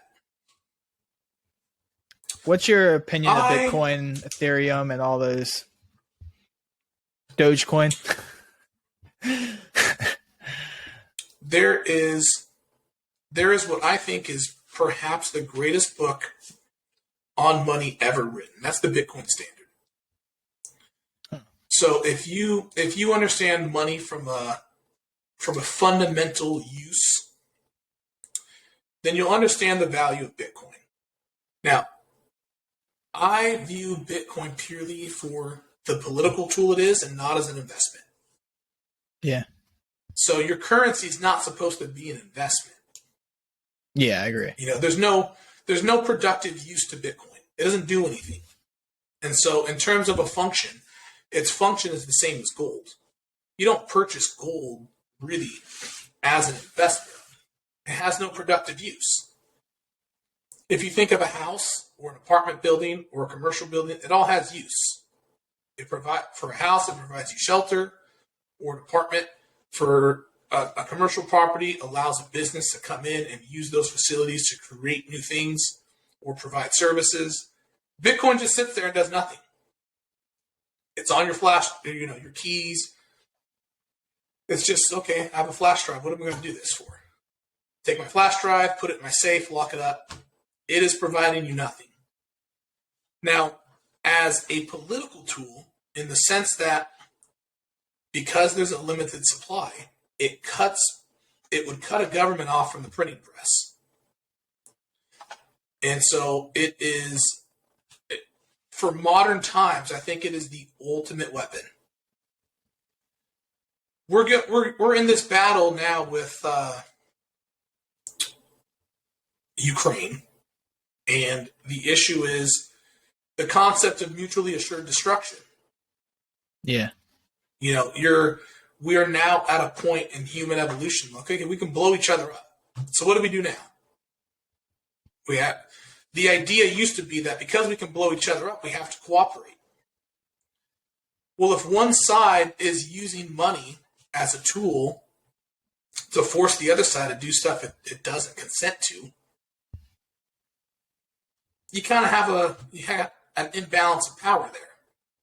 Yeah. Now, with something, if you cut them off from the printing press, when the government wants to spend money, so I touched a little bit on it. They want to spend money. It's either current taxes, debt, or inflation. Well, they're not going to have the printing press available. So now they got to pay either current taxes or through debt. And when it comes to current taxes and debt, those are both see-through. You know what you got taxed. You know the debt that they're taking on. Yeah. And if they take on debt, the only way to pay it is through using that debt to grow the economy or by raising taxes in the future. So if you're looking at them and saying, hey, if you raise taxes, the whole citizenry is going to revolt and burn your whole country to the ground. They're not paying more taxes. Yeah. Or the things that you want to spend money on are stupid and you're not going to be able to pay me back. So by cutting off the printing press, you're also reducing their ability to use debt. So now things automatically become far more transparent. Yeah, that's what you're saying.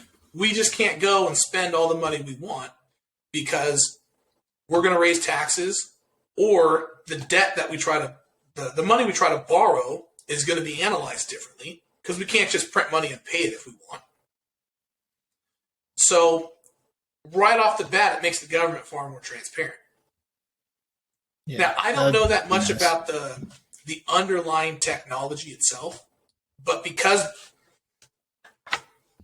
Bitcoin can be tracked, you now know every dollar that the government spends. True. There's no longer these big slush funds of, hey, you put money into this big pool and it kind of gets funneled around into all these different avenues. Now it's very easy to answer that question. Hey, what did you spend the money on? I paid this much in taxes. Here's what it got spent on. So at the end of the year, you pay on April 15th, you pay your taxes. Here's a little pie chart of where all these dollars went. You spent this much for this. You spent this percent for this. And it helps people understand what the government's actually doing with their money. That would be nice. And this is perhaps the biggest use. With Bitcoin, if you have the keys, they cannot seize your money. So you get someone that's really stubborn and is really upset, you can take my stuff, you can take the house, you can put me in jail, but you are never touching my money. True. So with that threat of I now have an option to not pay my taxes, I think it fundamentally changes the way the government works so much that people can't comprehend its usage. True. They can't understand what it's like for the government to be beholden to the people again. So when we used to be on a gold standard, or throughout history, wars ended when the citizens were unwilling to pay for them. But now, because they can just print money, the wars end when they decide they're going to end. They can continue to print for as long as they want. Yeah. So these 20-year wars are only capable because we have fiat money. If it was up to the people of, hey, when, what is our objective of doing this? Okay, here, go get this done. If you're not going to get it done, we're not going to stop paying, or we're going to stop paying. You promised us all these years you're going to get this done. It hasn't been done. Okay, you're not doing it. We're stop paying. Or you go in, you get the job done, and now you don't need any more money. Yeah. But right now, you can kind of have mission drift, where you go in for this one reason that is approved, that everyone agrees on, and then it slowly mushrooms into, okay, now we need to do this, and we need more money.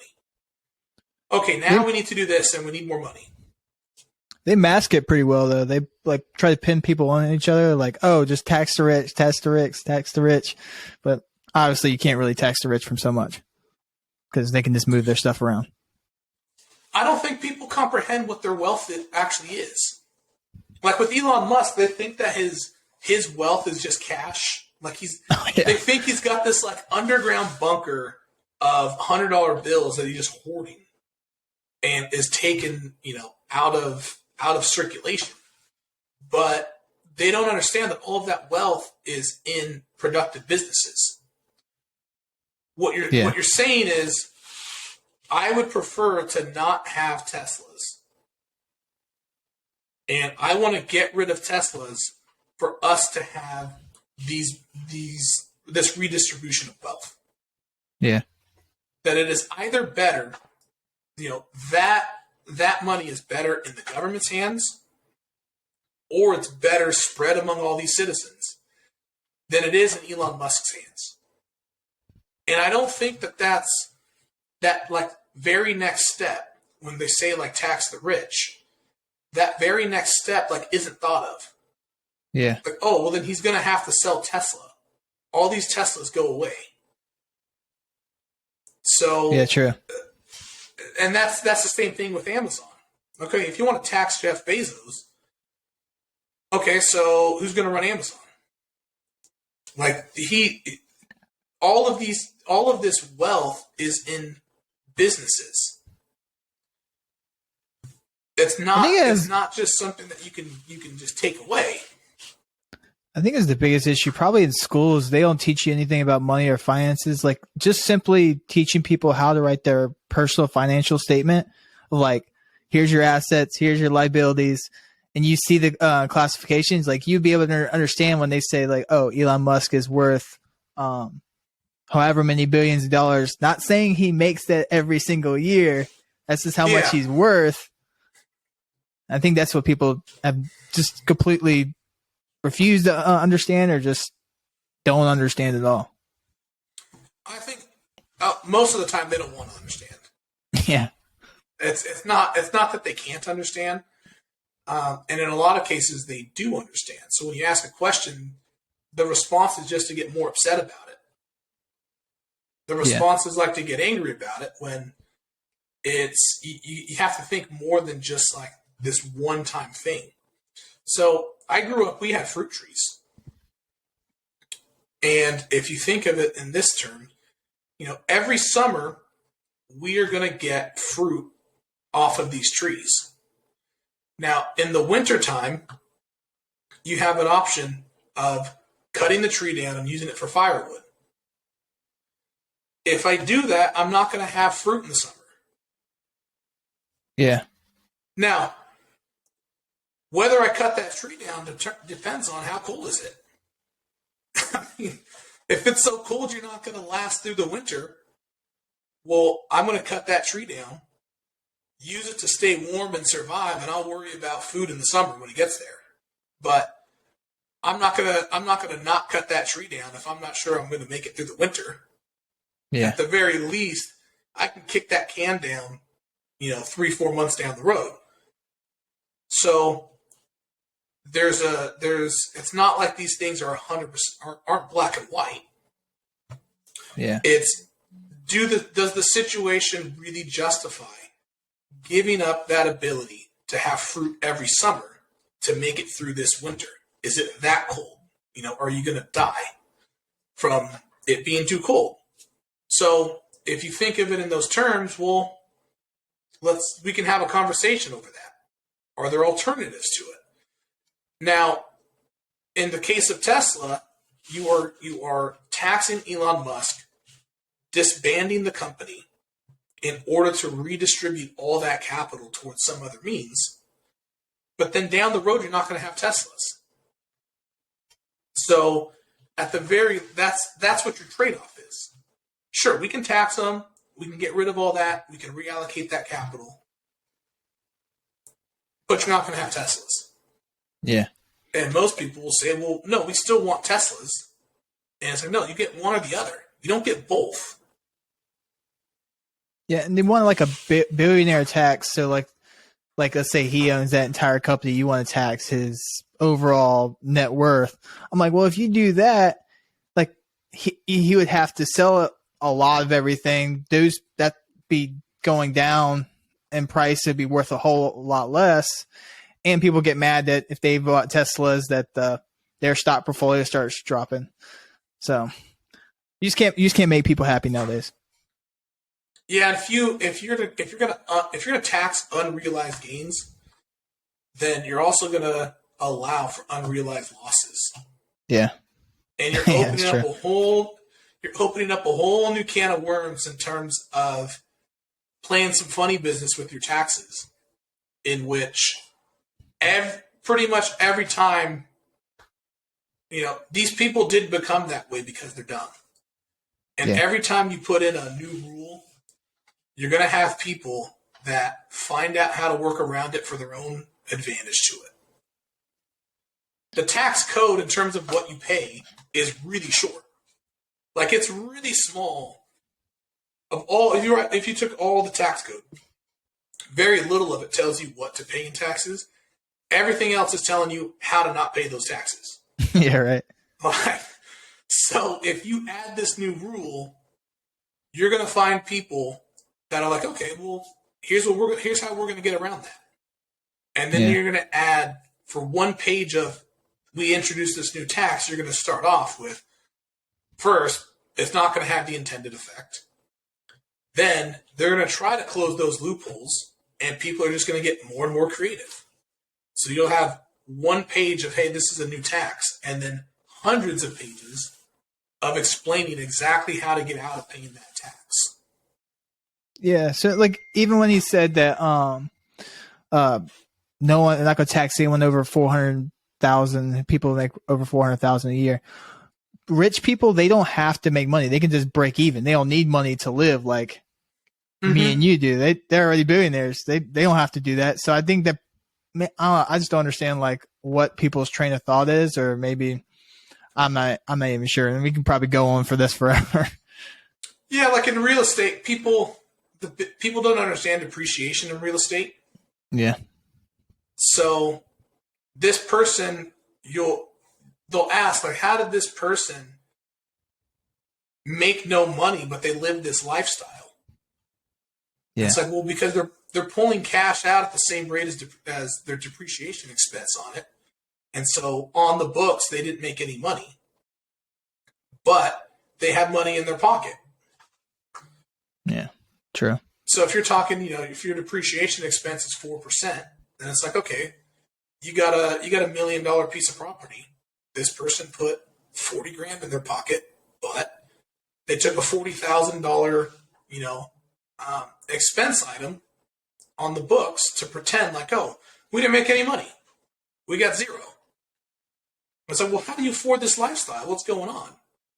Yeah. And so when you look at who it actually impacts, of who makes $400,000+, you're like, oh, this just hurts doctors and surgeons and lawyers. Athletes. Yeah. Like the people who really still have to work for their money, those people have this new tax. So your favorite quarterback is going to have to pay more taxes, but the owner of the team's not paying more taxes. I thought was really funny is why 400,000. And it comes to find out that's how much the president makes a year. It's $400,000 a year. I was like, why didn't you pick 300? But then it makes sense because the president makes $400,000 a year, so he's not going to tax himself. So I thought that was funny. But that's kind of the main reason. That's kind of the main reason I started this channel. In my mind, if I can educate people how money works, maybe it'd be harder for the government to kind of manipulate them on things they don't understand. Because if you truly understand money and you understand like what they're doing behind the scenes, it's harder for them to manipulate you. And at least my mind in the government, if you give them an inch, they'll take a mile. So it's like, don't even give them an inch. Just keep them out there. So yeah, there was where I'm at. They had the city manager. The city manager they're going through it right now, who was claiming that he was wrongfully fired. And now they're going to pay him out a whole ton of money so that he doesn't go through with a lawsuit. And when you're looking at it, you're looking at the proposed payout was $1.8 million. Dang. For him to not sue him.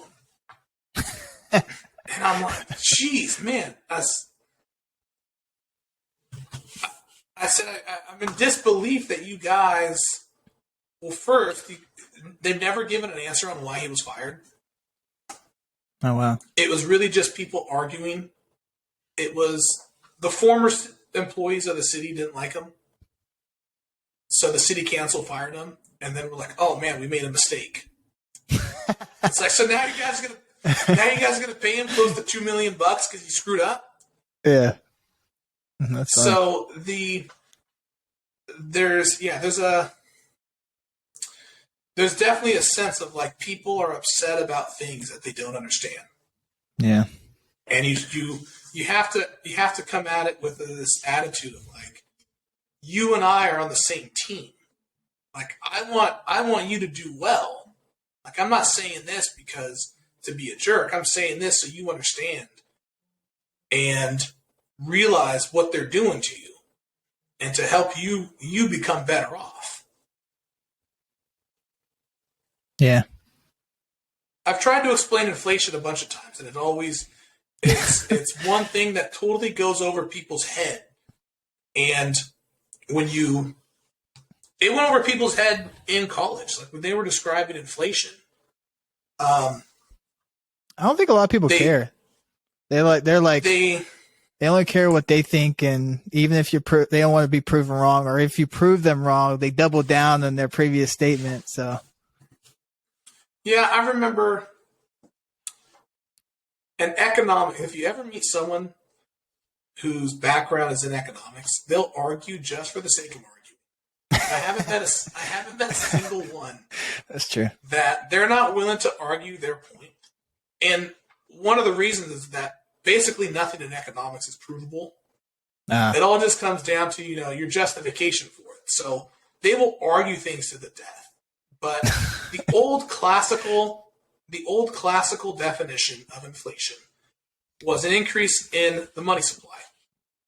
Just like inflating a balloon. If you inflate a balloon, it expands. Same thing. If you increase the money supply, that's inflation. And now they've replaced that classic definition with price inflation and redefined inflation as an increase in prices, which is not really inflation because there's so many other factors working on the price that it's hard to separate what the cause of that is. Now, if you use the definition of money supply, it's very easy. Hey, they increase the money supply, they're at fault. Yeah. But if you use price inflation as your definition, now it's like, well, we increased the money supply, but there's a shortage of this, plus there's this, plus there's all these other factors which you can always point the finger on. True. And so that definition of the money supply, it's very clear cut. Hey, it's their fault. We don't have to go any further. It's their fault. Yeah. And you ask some simple questions, and people are, they it's just it's a battle. I don't understand what it's for. I don't know. I feel like we can go back and forth on that, but I just kind of wrap everything up. I know I've taken a lot of your time. What would be your last piece of advice for people, like from the very beginning when we were talking of getting started, staying motivated, and maybe starting their entrepreneur journey or finance journey? What would be your best piece of advice for them?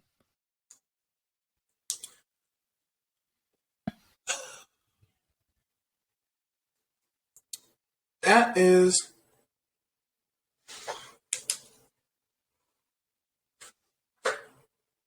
a tough question to answer. For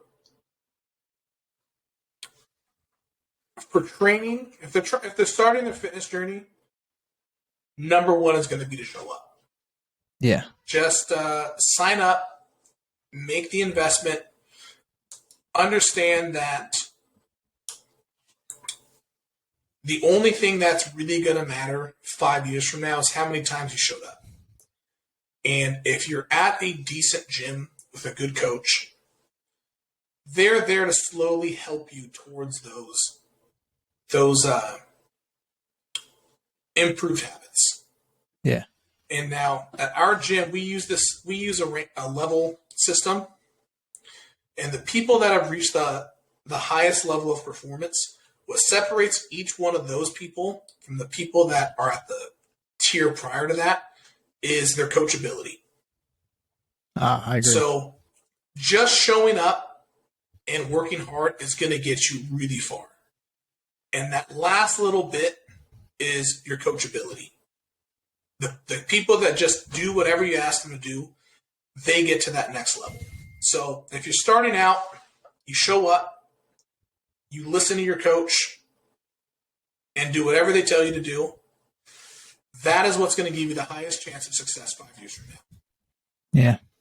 Yeah, it's crazy. It's like one thing, like I loved how you, at the very beginning, you pointed out that people who have like mastered in one specific area, they knew what it takes to achieve success in everything. And I think that's extremely important. I didn't even really think about that, because especially for me in sports, is like, I know how hard it takes to work and to get good at something. So once you realize how hard it takes, like, you obviously know, like, oh, this is not going to be an overnight thing. Like, I'm going to have to work hard and going to have to work hard for long periods of time. It's about the process of constantly getting better. And I love that you mentioned that. Yeah. And then in investing, I don't view entrepreneurship different from investing. You know, entrepreneurship being really that you're involved in the business, that you own it, you're managing it.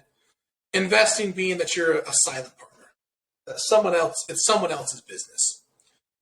You follow that exact same process of A, starting, B, taking a little tiny step forward, and then slowly building off of that over time. Once you've saved enough money that you're comfortable, so 3 to 6 months of liquid savings stashed away, you're not worried about, anything short term that pops up. You have that set aside. If it's investing, if it's in stocks, start off with some type of mutual or some type of index fund. That could be any S&P 500 index fund. You can purchase it for a small amount of money. Once you have just $500 in that, you can go through all of that roller coaster of emotions and deal with all of that, and you develop the mindset for other forms of investing in the stock market. So you've watched it go up 2% one day, down 2% another day. You can handle all of those fluctuations. So if you want to do something that introduces more return, yeah, which is often going to come with more volatility, you're going to have to stomach more fluctuation. You've already prepared for that, and you don't need to get to that level. You can just use all index funds forever. That's plenty good. There's no need to go beyond that. But that would be your process of going into it, is start with something with less volatility that you're not going to be concerned about, you're not going to be sweating over. Slowly introduce other types of assets or other vehicles for investing in those assets. I gotcha. And in real estate, it's very similar. You don't jump out buying a 50-unit apartment building. You start off with something ideally where the payment on the house you can cover if no one was renting from it. Yeah, I like where that. It's not catastrophic. If you have no tenant, you're not gonna lose your own personal residence. You start off small. You either learn how to do those repairs yourself, you learn a lot of those aspects yourself, or you build connections with professionals that understand how to do it and people you can trust. And once you've gone through the process on one property, that second property becomes a lot easier. All the other properties after that become easier and easier. And you going into other types of real estate, the process will be a little different, but it's similar enough you can figure that out your first time. Yeah. You're not jumping in and being like, oh, I had no clue that's how we're supposed to do it. But again, you start off small. You start off with the smallest thing that you can do just to get your feet wet and build the skills. And if you're starting your own business, same thing. You start off often as a side hustle or something in which you have particular skills in. I know a guy that he does leather crafting. And so through his leather work, he has to go through that process of understanding his projected revenue, understand the expenses of the materials and what his time is worth. Now this is his second year or so of doing it. So he's gone through the process of taxes and figuring out how do you do your taxes with being a Schedule C, because he has it set up as a sole proprietorship. Yeah. Now he understands things like tax planning. Hey, how much money should I invest into my business to bring that tax bill down? He understands how to invest into capital. Is that going to save me enough time to justify purchasing it? Is that going to increase revenue enough to justify purchasing it? So he starts off with something that he's really good at, goes through that whole process on something that he's skilled at. So since he understands that the risk is low, and now once he's gone through that process for a few years and built this one business, you can own other kinds of businesses because it's going to be similar. You already built out your process. Correct. You know how to make all of those decisions from a capital allocation standpoint to a managerial standpoint. If you're going to have employees, you know what all that is. But if you start with something you know and you start small, you can build all of that and scale from there. But oftentimes, regardless of if it's fitness or if it's investing or anything, that first hurdle is too big to start. That first hurdle is so large that people never take the first step. Where it's like, oh man, I got to do all this stuff first before I get started. When really, you need to start and start as small as you possibly can. And then take little steps to get there. I like it. So where can people find more about you? Instagram's probably my most used platform. It is at Wall Street Weightlifter. TikTok is the same handle.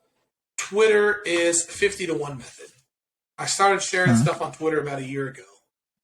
I just haven't maximized the platform to its full potential yet.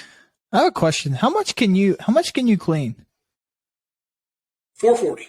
440. That's my top clean. Because I've seen you on there. I was like, man, he can clean a lot. Because I've always wanted to clean a lot. And that's not something I'm that strong in. So I was curious.